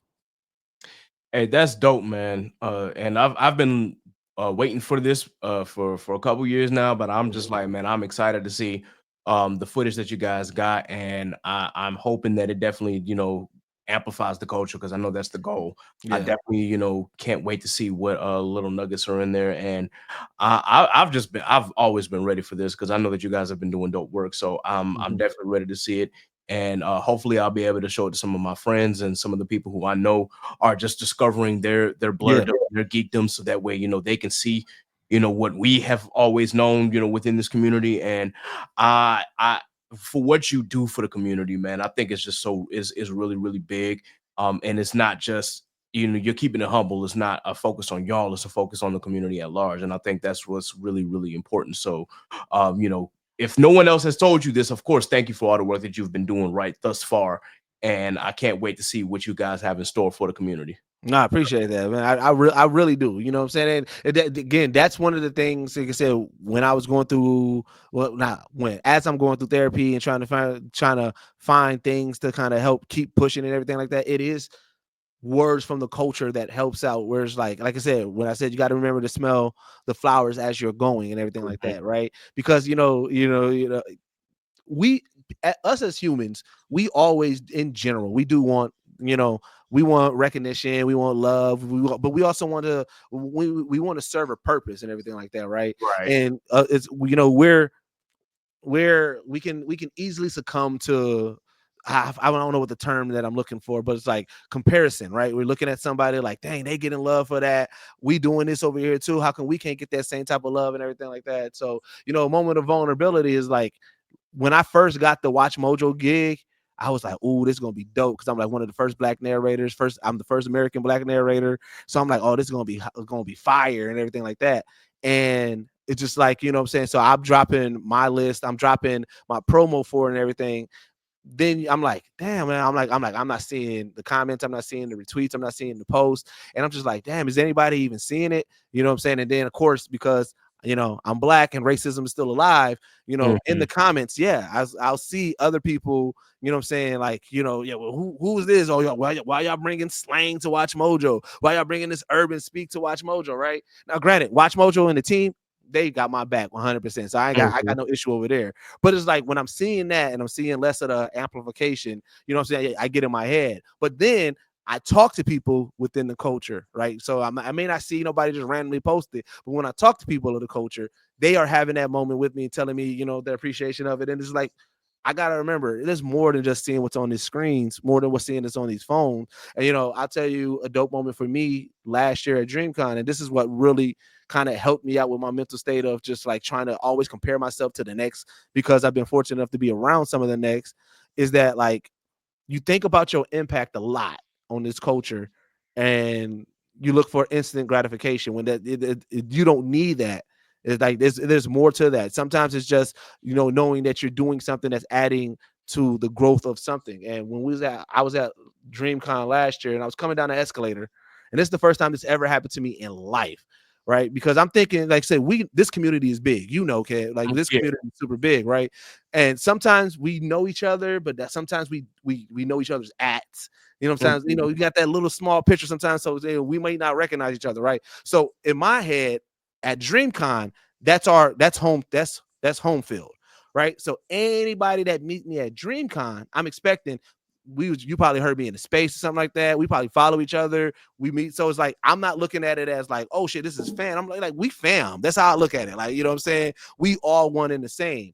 And so I'm coming down the escalator, and this one dude pulled up. He's like, oh, yo, Deuce. Right. So I'm like, yo, what up, bro? You know what I'm saying? Thinking it's just like regular, right? And then he started listing the WatchMojo stuff and the All Def stuff that I was on. So I'm just like, whoa, wait, this is I'm thinking, I thought you probably part of Analytical or some shit. I'm thinking you in the zeitgeist, but it's like, oh shit, no. I'm like, so this is somebody, and so again, regular interaction. I'm like, oh yeah. He's like, man, I like this. I'm like, yo, I appreciate that, man. Yo, thanks for watching it out. I'm about to beeline out. He's like, whoa. Yo, can I get a selfie? And I'm like, yeah. And I'm like, for me, I was like, bro, I ain't never had like that. Like, to me, that's that's when before I met Pat. I saw Pat. I'm like, yo, Pat, what up, yo? Hey, can I get? That's like, I'm thinking like that's like, saying somebody that's a fan of your work. And after that, he called like 2 other people over, and they like, oh yeah, let's get the selfie with Deuces. And I'm just like, yeah, that's when I like realized, like, you know what? Yeah, it is more than just the screen. It's more than like, what I'm saying? Like, I'm thinking, like, again, I'm keep on trying to elevate, that I'm forgetting that there's certain things that thousands of people seen that they may be like, oh shit, you know what I'm saying? Or I'm talking to people and they asking me like, yo, Deuce, man, how can I get to where you get? And I'm like, where I'm at, like, I feel like I'm in the same boat as y'all. I'm trying to get, you know what I'm saying, higher. So it is a lot of realizing that, like, the things that you might want or look for as like, as celebratorial, it's not always going to be in the way and the form that you want it to be, right? It's not going to always be like, oh, you the most retweeted person, or you got 1,000 likes or 1,000 comments. And you just got to believe in your content and believe that it's reaching the right people, and also knowing your audience. I'm a very chill guy. You know what I'm saying? I don't really go crazy like that. So it's like, it'll be kind of funny for me to expect anybody who supports my stuff to be more amplified than me, because a lot of the times the support group that you build is a lot of they mirror the creator, right? Your fan base, they know your jokes. You know what I'm saying? The people that watch Chaotic Culture, they know the stuff, the jokes. So when they see you, that interaction is going to be a little bit different, but that's an interaction that's going to be, you're going to be like, oh shit, they tapped in. They really tapped in with us, right? And so it's like, it is that, like, it may not be you may not have a community of we tweeting everything about Ked every day, or so, you know, okay, did y'all see what Ked said this? That may not be the case, but in that moment, somebody be gonna go crazy, like, oh shit, bro, hey, I listen to you every day while I'm at the gig, or I listen to you every day while I'm working out. You know what I'm saying? So like, hey, this is really, you know, and so it's just like, I am so appreciative of this community, because when I came in, y'all, everybody was already rocking. I felt like everybody knew each other, right? And I was like, man, I really love. I'm like, this is what I was searching for, and this community, you guys all accepted me and my team with open arms, and to the point where, like I said, where everybody, like I said, y'all was hella supportive. There was so many times I was chilling in them spaces, and again, I'm not a scary guy, but I'm just like, I'm like, everybody already know each other. I'm like, I ain't about to hop on stage and talking to these spaces and shit like that. But then when I got on, it was all love, and it was just like, man, yo, like, bro, I talk about this culture so much to everybody. That's why Kev get tapped in. Like, that's what anybody that I've interviewed. What's great about when you, and you know, because you even preface it for this, after the interview goes off, there's usually a little bit of moment where you just chop it up with the person. Everybody that I've interviewed, all the celebrities that I have been fortunate enough to speak with, I chopped it up with them. And when we're talking about the culture and everything, I was bringing up our Twitter community when we was doing Twitter spaces, and I'm talking about, I was bringing it up by names and by groups and shit like that. I was saying like, yeah, you know, we got Anime After Dark, just the worst gen. We got Blanime, we got Chaotic Culture, we got Animal. Like I was dropping the jokes. We got famous ass Simone up in there. Like I was dropping all the jokes. So that's why I love the fact that when people come into our community, they got to conform to our speech, right? You know what I'm saying? I love that Kev is calling Simone famous ass Simone. You know what I'm saying? You know what I'm saying? Like, bro, and I told Wave this, when Wave was going crazy, and we ain't gonna talk about why, but when that situation happened, just want to let you know, there was some celebrities that hit me up like, yo, what's going on? And I was like, they was like, hey, but Wave is hilarious. And I was like, bro, Wave is goated because of that. So it's like, I'm just saying, like, I love the fact that celebrities are coming into our culture, coming into this community, not just the culture, but coming into the community and have to conform, because again, the community that all y'all that, you know what I'm saying, again, I throw you in there as well, because you was a big part of it as well. But that community that was there when Twitter Spaces was going crazy and everything like that, that was such a dope thing during, like I said, during this growth and everything like that. So it was just one of those things that I love that a lot. I love this culture, this community and everything a lot, because it's, to me, it shaped who I am now. Like these past 5 years have been the most self-aware of who I am as a person, as a creator, and how I want to move. And a lot of it came from just being within, finding my tribe. I tell people all the time, like, you remember that moment at the end of Black Panther where that kid saw T'Challa for the first time and he was like, who are you? And I was like, that was me finding blurred culture. Like, I've been looking for this and it's been right here under my nose, and now I just want to help it. You know what I'm saying? That's shaped how I've been moving for the past 5 years. Nah, that's dope, man. That's dope to hear. And I'm glad that the culture was able to, you know, provide that space for you, for real, man. And just, you know, finding that community was also, you know, a big thing for me as well. Even with everybody, you know, kind of like doing their things and whatnot, I still hit like certain people up, like, hey man, how you feeling? How you doing? And whatnot. And it created like a lot of bonds for me. And I was searching for it as well. And I, you know, just happened to stumble across it in 2021. Because not only because of the pandemic, but because at that time I'm like, man, there was a couple years where I like had stopped watching anime, and I'm like, why did I stop watching anime, bro? Let me get back into my shit. And as soon as I started watching up, that's when I started to hear from Worst Gen, and it was just like, no, wait a minute. And then knowing that Warren shout out to Warren, by the way, who I marched with in the band, is cousins with, you know, the leader version, which was GB. It was just like, oh shit. And That's crazy. like we all part of the same fraternity. So that was that door that led to that. And then that's how I kind of got tapped in with the rest of the community. And then, you know, when they became Anime After Dark, you know, at that point, you know, things just kind of took off from there. And granted, you know, while I'm like you when it comes to that, I'm kind of the red man in this situation. I ain't part of Anime After Dark, technically, but they know I'm one of the regulars that come around anytime, you know, they were doing stuff. It's just like, hey, where's Kid? Up right here. All right, bet. I even ended up recording their first panel in 2022 off of something random because T got tired. I'm like, hey, I'll take over the camera work because she was exhausted. So I just took it and it was just recording. It was just like, hey, bro, you doing your damn thing with the camera. I say, hey, thanks, man. I have experience with that. So just being able to be tapped in, that has definitely helped all of us. And I'm glad that the platform that we had was able to skyrocket just because of the community that we found. I've realized that there was a couple other things that I wanted to ask you real quick before we get out of here. One, go ahead, bro. WatchMojo, like, how did that happen?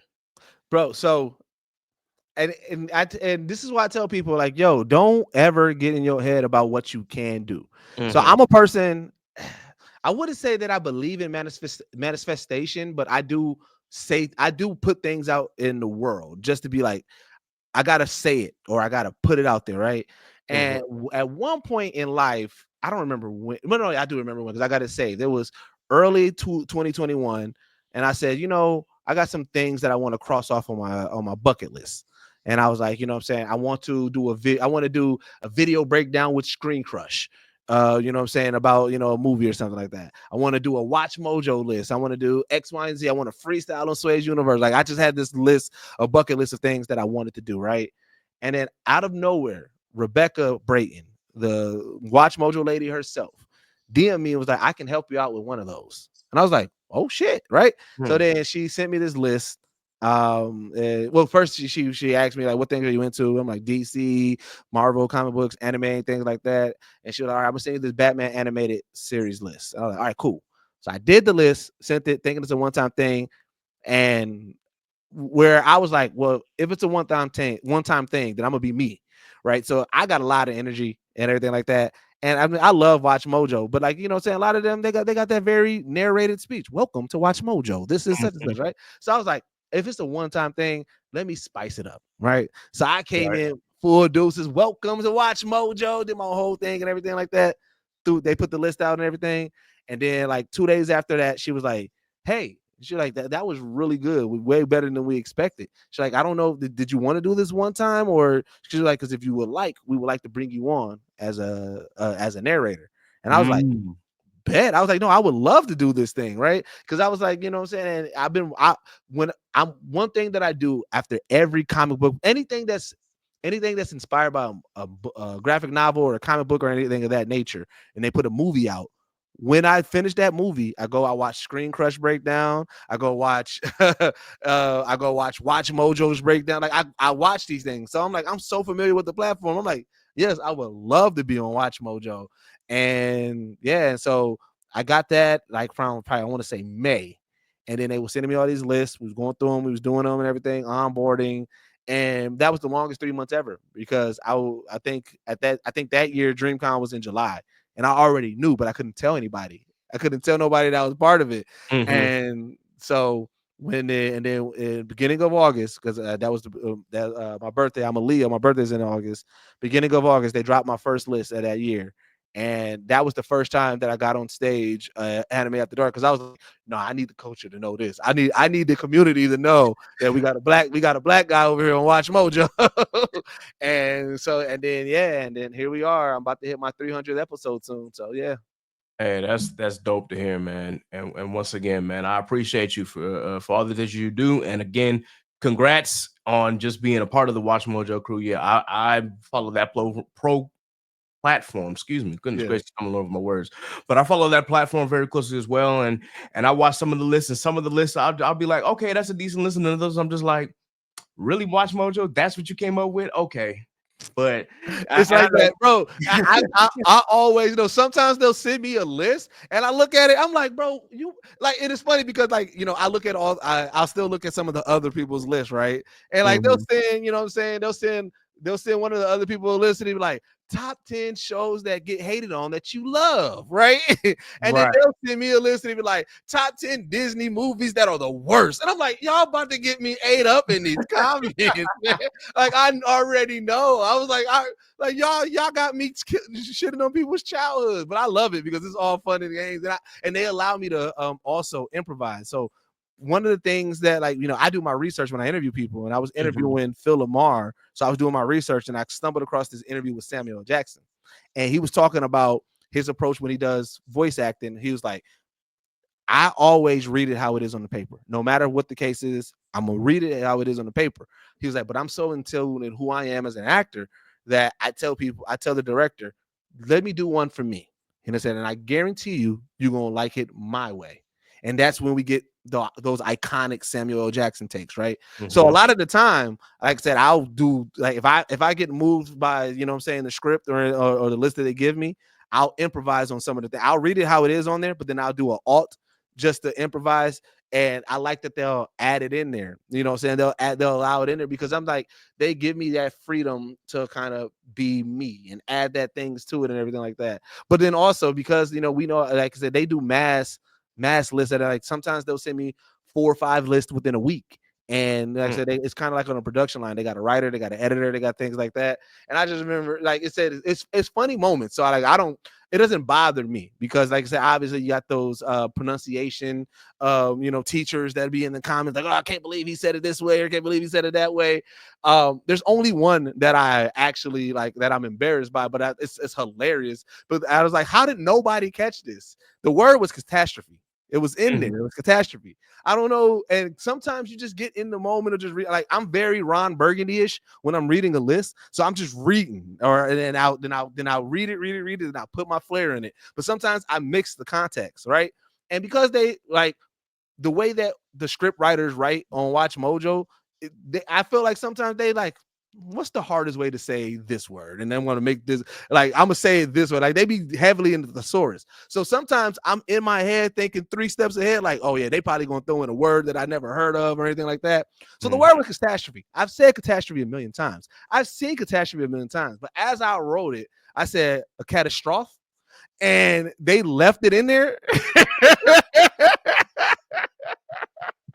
So now every time I see it, I laugh at it because I'm like, y'all left. And this is when I first got on there. So I'm like, they already mad because there's a black narrator. They already don't like that I got a little bit of urban twang to how I'm saying these lists. And now you letting me say it was a catastrophe on there. I say, y'all just killing me out of here. But it was one of those moments that I'm like, nah, I take it in stride. It was hilarious. But it was like, yeah, I can't remember which list it was, but I was like, bro, nobody cared about the list. All it was, they was like, what the hell is a catastrophe? I was like, so now my joke is, I was like, no, I was just saying it's super fancy. It was like a diss, like it's a catastrophe. A catastrophe is crazy stuff. I know, bro. Wow. I love it over there. I ain't gonna hold you. I do like being over there. It's a great gig, man. I talk to the CEO a lot. I talk to Rebecca a lot. She's really, I guess you would say, if we're talking 9 to 5 cents, Rebecca Brayton is my manager. So that's the person that I directly deal with and everything like that. And it's just really dope that the WatchMojo lady is the person that kind of, I talk to her every day, weekly, because we're talking about scripts and stuff. Yeah. Hey, that's dope, man. Hey, once again, man, hats off to you for that. Hey, look, if they're looking for another black narrator, I'm just gonna throw my hey, listen. I've been getting, especially at my job, I've been getting compliments about my voice all the time. Like at my job, we have something called a startup. It's pretty much what we have to do before each shift. And I like, they say, oh, you're the startup king because you know how to get on the mic and you know how to talk to people.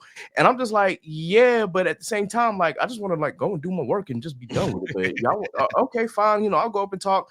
So I have to get up there, you know, explain how the shift is going to go and, you know, make sure everybody does the stretches and whatnot. But they say, yo, when you speak, like, sometimes when people do these startups, like nobody pays attention. But when you speak, even if they're not doing the stretches, they'll be like, "Who's that?" Oh, it's Ked. Yeah. At that, they call me by my other actual nickname, KJ. They're like, "Oh, it's KJ." Oh. and they'll just pay attention, and I'm just sitting there like, oh well, I got an audience now. I've been acting, and I've been doing like speeches and public speaking since I was 4 or 5. So it's kind of, it comes natural to me, but it's still just one of those things where it's just like, if I'm gonna be doing this, I'd rather be doing something that I like really, really, really love. But yeah, hey, listen, if they need a narrator or a script, or someone to read a script, I'm just throwing my name out there. But yeah, let's say if I hear anything, I throw your name in. That's because I've been big on that. I'm a behind the scenes connected daughter a lot. There's a lot of dots that I connected for people because, and I think it comes from just my upbringing and just things that I've seen. And my goal has always been to amplify something. Like my last album that I put out was called All I Ever Wanted Was an Opportunity. And the reason why I named it that is because everything that I moved on, everything that I do is based off of just the opportunity to be great, to be a part of something, right? And sometimes, there's a pushback on that. Like I feel like with Geekset, we started off a little bit late with a couple of things because I was so big on trying to make Geekset a part of something, right? Oh man, Geekset, it'd be dope for Geekset to be the first nerd podcast on the Black Effects podcast. Oh, it'd be dope for Geekset to be over here as the first this, right? And I feel like at some point I had a personal conversation with God, and I was like, look, just steer me where you need to steer me. I'm gonna stop trying to force this square cube into this round hole, right? And from pretty much everything that God told me was Geekset is not meant to be a part of something. Geekset is an engine to be, help push, right? And so because of that, like, what I'm saying, like I often try to make sure that like when I'm pushing or when we amplifying or when we doing things, it's not being forced, right? It's just more so just where am I going with this, right? Like, and just leading with it. So like when it came down to like acting and everything like that, and kind of even with that, like when at the time when I was doing my interviews and I was researching all these voice actors, I'm seeing the stuff that they're doing, and I'm like, yo, I got that. I got all this equipment. I can do this. And I was like, I always wanted to do voice acting. So when the WatchMojo thing landed in, and I said, I'm gonna lean into that. And I tell people all the time, just keep on pushing and keep on, like, don't ever stop yourself from trying something because you never know how that can go. So I put myself out there and I'm getting the WatchMojo thing. I've been doing that for 3 years and I'm still going. I started doing more voice acting. I ended up getting an agent because off of this and everything. And I'm just like, 5 years ago, half of these people in the world didn't know who I was. I was just Deuces, doing albums, doing music and everything like that. I had a pocket of people who knew who I was, but I was like, when I stopped trying to force things and I started just moving off of the love of stuff and the amplification of a culture, giving a voice to something else, moving with a purpose, that's when things started working. So it's like, for me, again, kind of like I see what you're saying. This is like, yes, I want to be the voice actor. Yes, I want to be a part of stuff and everything like that. And I want to help amplify it and everything like that. But you also got to remember certain things you got to lead as well. And so that's why it comes down to the point where I tell people, put yourself out there, because you may be like, I want to do this, but I don't know. But then you put yourself out there and then you come to realize like, oh shit, wait, I can do this. Especially with where the world is, where everything going remote. Like I said, a lot of podcasts, you got a good voice, G, put that out there, man, because narration is a huge thing, right? You know what I'm saying? Like, I feel like right now where I'm at in life with my path and getting to more character roles, like I'm doing more narrations, commercials and stuff like that, right? And I just call it, to me, I'm calling it paying dues. I know what I want to be. I know where I want to go. I want to do some characters. I want to have, I have small goals that don't mean nothing to anybody but me, right? Like I want to be able to sit down at a con and I have one of those banners with my picture in the front and then all my characters behind me. Like, yeah, it means nothing to nobody, but for me, I want that, right? So I look at myself as I'm paying the dues. I'm doing all these narrations where I'm just reading scripts, not actual character work, because now people are getting familiar with it. People are getting familiar with me to the point where now somebody like, oh man, yeah, I want the black guy from WatchMojo. The black guy, yeah, you know what I'm saying? The black guy from WatchMojo. Like, yeah. Like, so it's like it's bro, keep at it, bro. Like I said, if you already having that, especially with the public speaking, and you already got half of the equipment, you know what I'm saying, at your spot and everything like that, there's a good, bro. You definitely can land some good spots. Hey, I definitely appreciate the vote of confidence, man. Like it's like I said, I've been doing this thing for a long time as far as just public speaking and acting, and like, I just started really taking an interest in voice acting not too long ago myself. So it's like, man, if the acting bug is biting me, and I realize that I'm doing podcasts and using my voice, I'm like, let me use it to something that I know I'm gonna enjoy. So I'm definitely working on putting myself out there. Just gotta just gotta do it. That's really what it is. I just gotta do it. So I know God's gonna steer me in the right direction with that. So I'm looking forward to seeing what this year has in store in regarding to my voice and using it to amplify uh everything across the board. Last question, because I like to say we focus on Black music on this podcast sometimes, and that's the one thing we didn't get a chance to talk about. But I did want to ask, like, what if I don't know if you saw my top 25 hip hop list of 2024. Oh no, I didn't. Oh, of Check it not out. yeah, I'll definitely shoot you that link. So those were my top 25 hip hop albums. I just wanted to know what has been some of the albums or music in hip hop that you have been thoroughly enjoying as of late. So there's actually 3 albums that I've had that are in constant rotation for the past 6 months. That's GNX, Of course. Big X the Plug, and Doechii. Okay, yes. Well, no, I take it back. And 4 because I got to throw in Tyler the Creator. Yep. Yep. So those 4 albums I have been keeping in rotation, just back and forth. I also, I mean, music has been in a good spot. I'm anticipating this Clips album. I'm excited about that and everything like that. Listen here. Contrary to popular belief, I was excited about the Drake and P&D album. As much as, like I said, again, I tell people all the time, no, but hold on. I'm gonna let you cook. I'm gonna let you cook. Yeah. I haven't listened to it yet. I said I would keep an open mind. The reason why I was anticipating is, again, it goes back to one of the lines that was in the beef. Again, I want to talk about the beef. It's been beat to a dead horse. But I do like Drake with the melodies. I ain't gonna hold you. Drake and P&D to me, there, like I said, that is a good 1-2 and everything like that. My quickie review is that I wish they would have really focused more on the melody and collaborative of P&D. As much as this, like I said, it still sounds like to me it's a solid 7, right? Okay.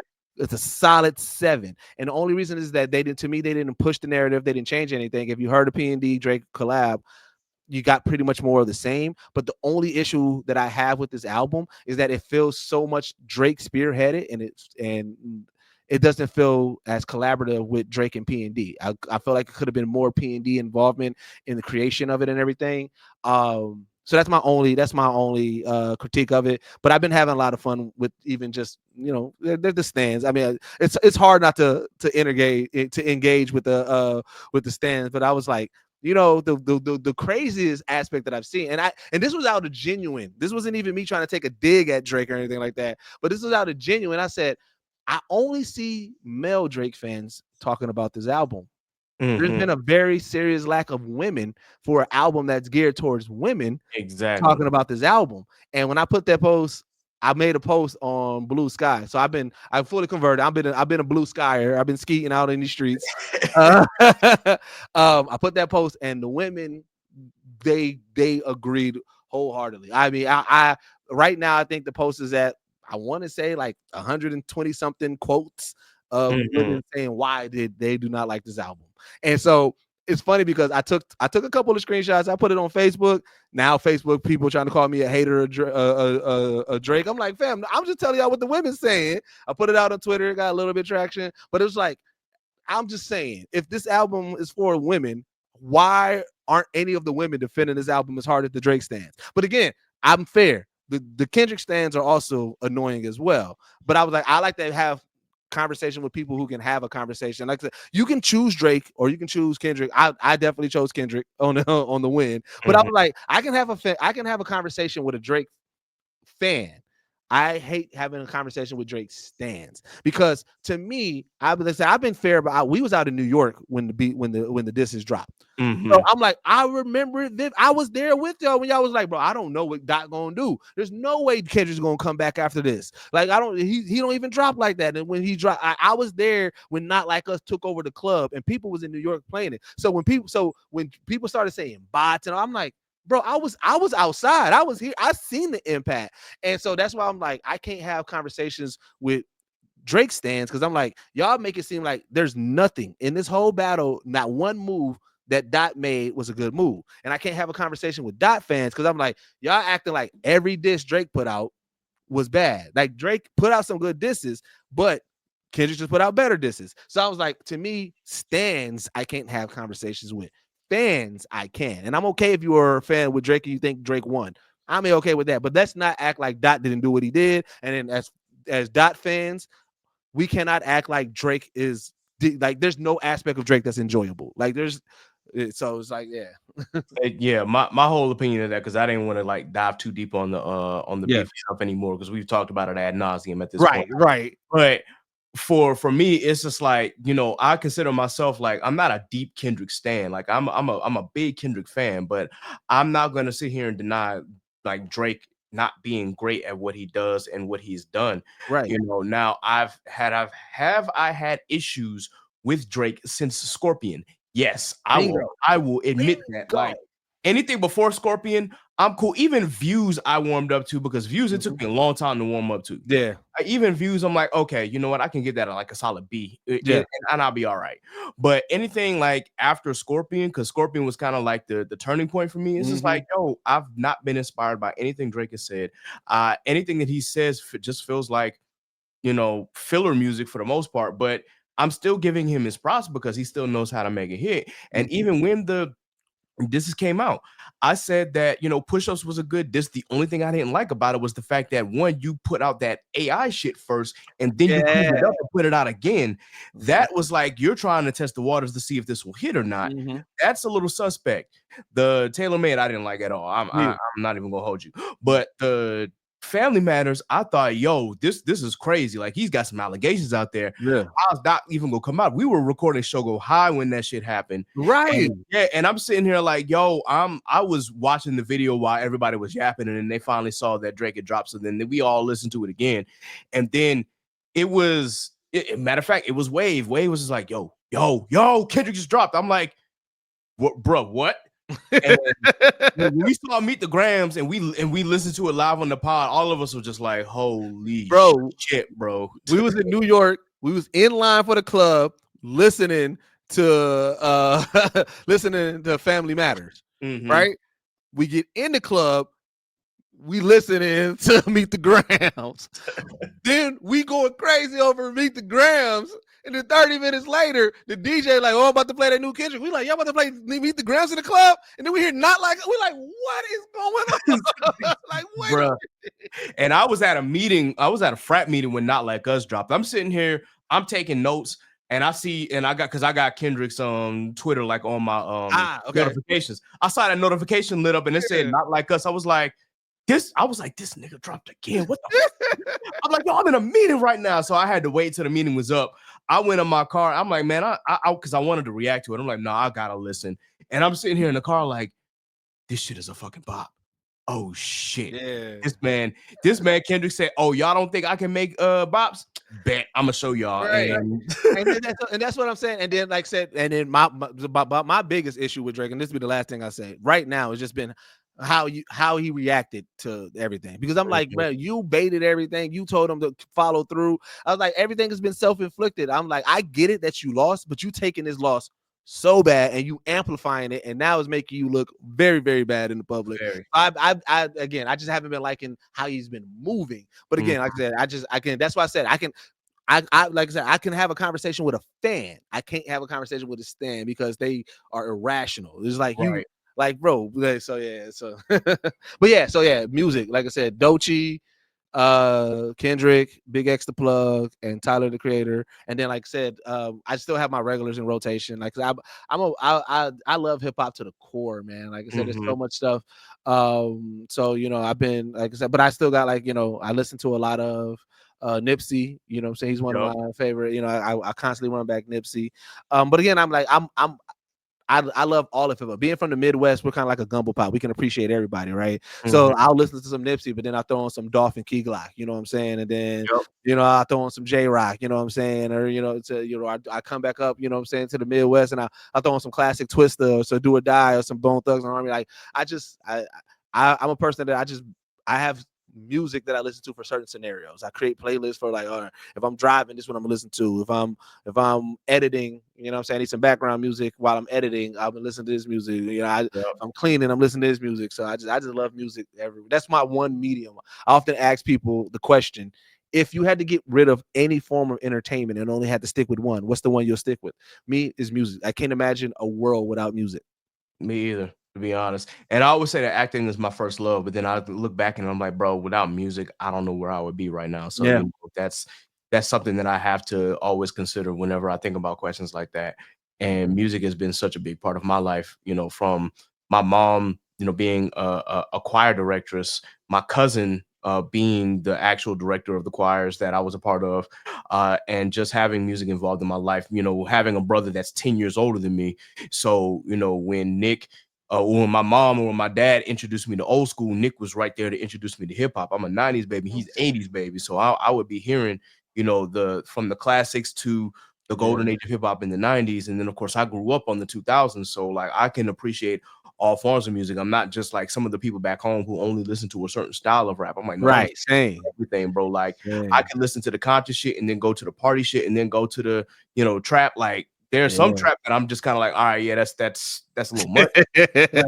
But it's like I can appreciate all forms of it, man. Like I said, I had on my list, you know, while Big X the Plug didn't make my top 25, it was still an album I thoroughly enjoyed. And then I see that he dropped a deluxe. So like, now I gotta go back and listen to that because I still keep him in rotation just because I like his sonically. I like the way that I can listen to his music. Now, I didn't have it as high again because I'm like, okay, the songs are all repetitive and it's the same flow every song. Yeah, it is. Yeah, it is. I still enjoy it for what it was. And a lot of people were just like, man, especially my boy back home in Newport News, he was like, oh, you definitely had a lot of conscious shit on there. I was like, well, it's not just conscious shit that's on there, but there's some dope other tracks there too. But the conscious shit, at least what we call mumble rap, but not the trap shit wasn't especially high just because sonically these other albums were just better and they made me feel a certain way. But then like I had I had Denzel Curry. Right? King of the Mischievous South. That's a whole lot of Memphis shit. Yeah, he did on that soundtrack. So, and I'm like, and I had that shit high up. Those in my top 10, bro.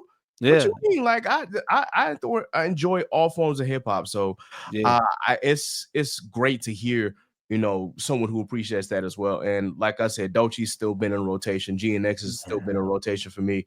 Chromacopia has been in rotation. Those were literally my top 3. I don't mean to spoil it for you, but those are literally my top 3 for the year. So I haven't gotten a chance to finish the Larry June 2 Chainz joint, but that's next of mine too. I've heard a bit of it, and I listened to the Breakfast Club interview. But I'm excited. Like I said, I tell people all the time, you know, I've been telling people too, because I've realized there's a lot of people who don't know much about Larry June. So I've been telling people, I was like, if you are into Currency, I said that is a good transition to Larry June. I was like, Larry June and 2 Chainz project sounds tough from what I heard so far. It's definitely smooth, man, and I enjoy it. And that's a very good comparison. Like if you like Currency, then you'll like him, and then you might like Boldy James on top of that because he that same realm. So that was my MO for a long time. Like, bro, I was heavy into the even if I wasn't a smoker or a big smoker, I just loved like the smokers feel music. I'm just like, hey, look, this is something you can roll a joint to and just kick back and just ride down the street to. I was on that heavy from 2009 up until about I graduated high school. So I call that streetlight music. So the reason why, you know, since it's the music where like if you just driving and you just following the streetlights, like you just like going and then that streetlight just keep on going. Like, I call it streetlight music. Yeah. Dope comparison. And I said graduated high school, graduated college, yo. I'm not so young, yo. I graduated college in 2013. I have to remember that. But yeah, from 2009 to 2013, streetlight music was my thing, and it still is my thing, you know. But thank you once again, Deuces, for joining me on this episode, man. This has been a really, really fun and dope conversation. I appreciate it. Real quick, of course, before I do the rundown, is there anyone that you would like to shout out or highlight, any Black businesses or Black content creators, Black podcasts, anything Black that you wanted to shout out real quick? Yeah, man. You know what? There's a lot of artists that has been doing their thing. Like I'm talking about like just artwork in general and everything like that. One of the people that I follow, there's an artist by the name of Render Goddess. She does these 3D renders of all these black characters, fantastical characters and everything like that.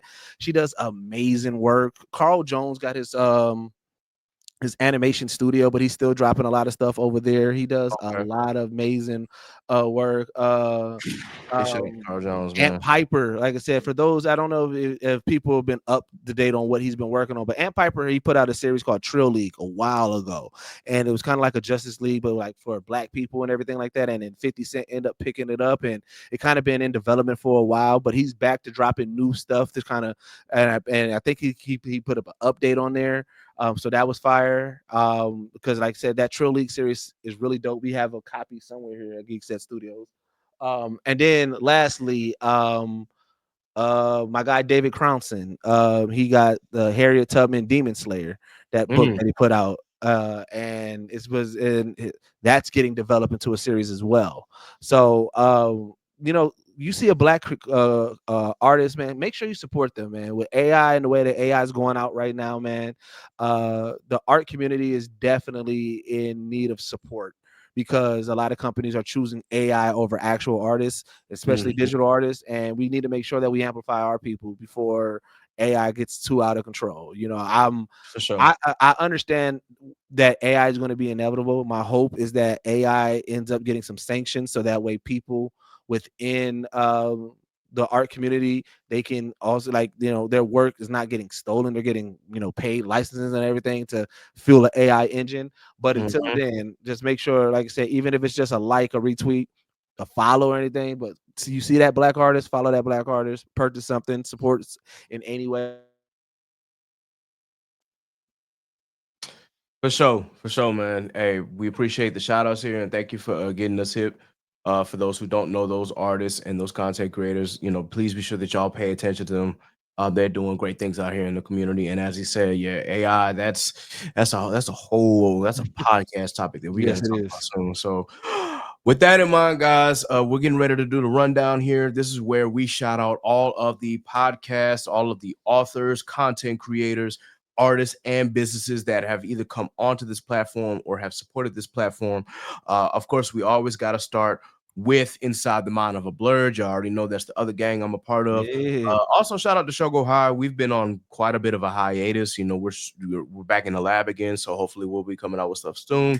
And if not, of course, I'll update you on that and see how that goes. Of course, we got Mic Check Waifu Waifu. That is one of my favorite seasonal anime podcasts. Big shout out to Polo and Yano. If you have not checked out My Check Waifu Waifu, please be sure that you do so. I am a Patreon subscriber, so I highly suggest that you do become one as well. And of course, to the team at Anime After Dark, Worst Gen and Blaname. Blaname, of course, has popped up with some new episodes, so please be sure that you check them out as well.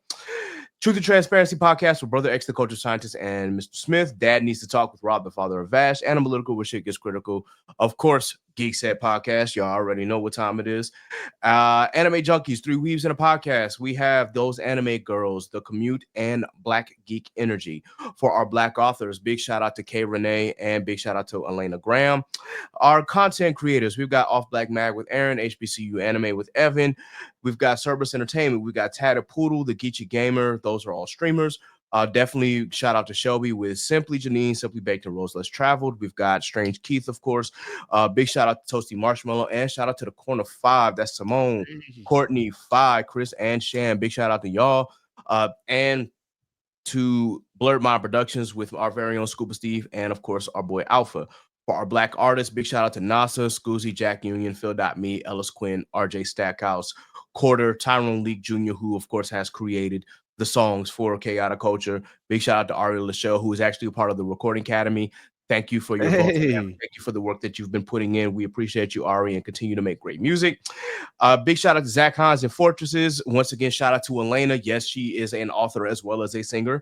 And big shout out to Zainab and my girl Imogen. And of course, for Black businesses, Already Paid by Dre, Fresheners, Righteous Minds by Timo, KS's Brand by Christina, Cream Cosmetics by Naima, Minor for Money by Tremaine. Big shout out to Studio Maho with Pat and Yin, and of course Daphne. Daphne also represents Hold On Blah, so please, big shout out to her as well. We just did an episode with her. Big shout out to Concept Moon. She designs too with Aaron, Black Magic / Lit Wands with Low and T. H4 Creative by Zenobia, Real Estate Stone by Meredith, Sold by Belle by Mariah, Good Vibes Only with Nasa, Scrappy Sentiment by Sappy, and Bad Influence with my girl Jay. How can the people follow you, Deuces? Man, before I start, bro, that I feel like I needed that. That was nostalgic, bro. Because you got to remember when Twitter Spaces was going crazy, we used to hear these names get shout out. Like it was like a carousel. And I just realized I ain't hear like everybody's name in like one breath in a long time, bro. That was like therapeutic, bro. I'm glad. Thank you for doing that. I ain't even gonna hold you. I don't know if your community be like, if they be talking about it, but like that's dope. That's dope. Y'all can follow me everywhere at Young_Deuces, man. I keep the same name on all on all platforms.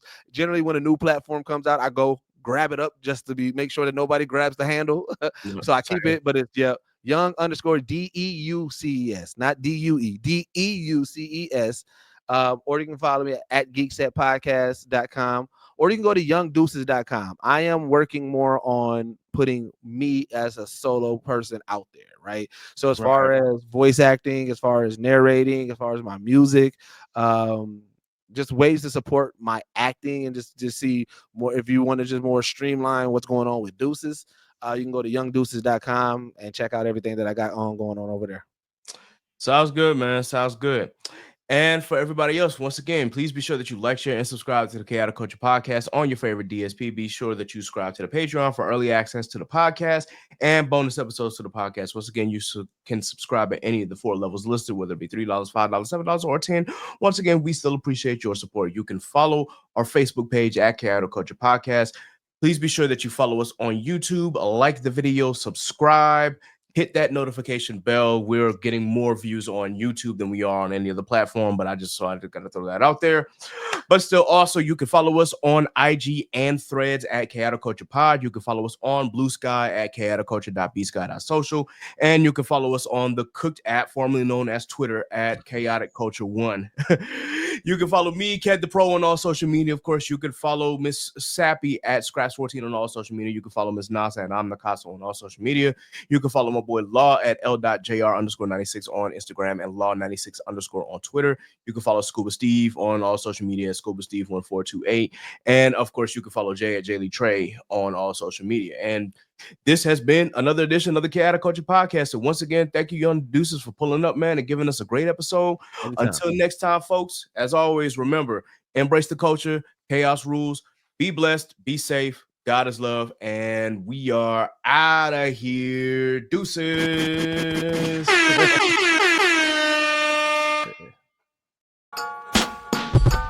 what's the word? You are now tuned in to the Chaotic Culture Podcast.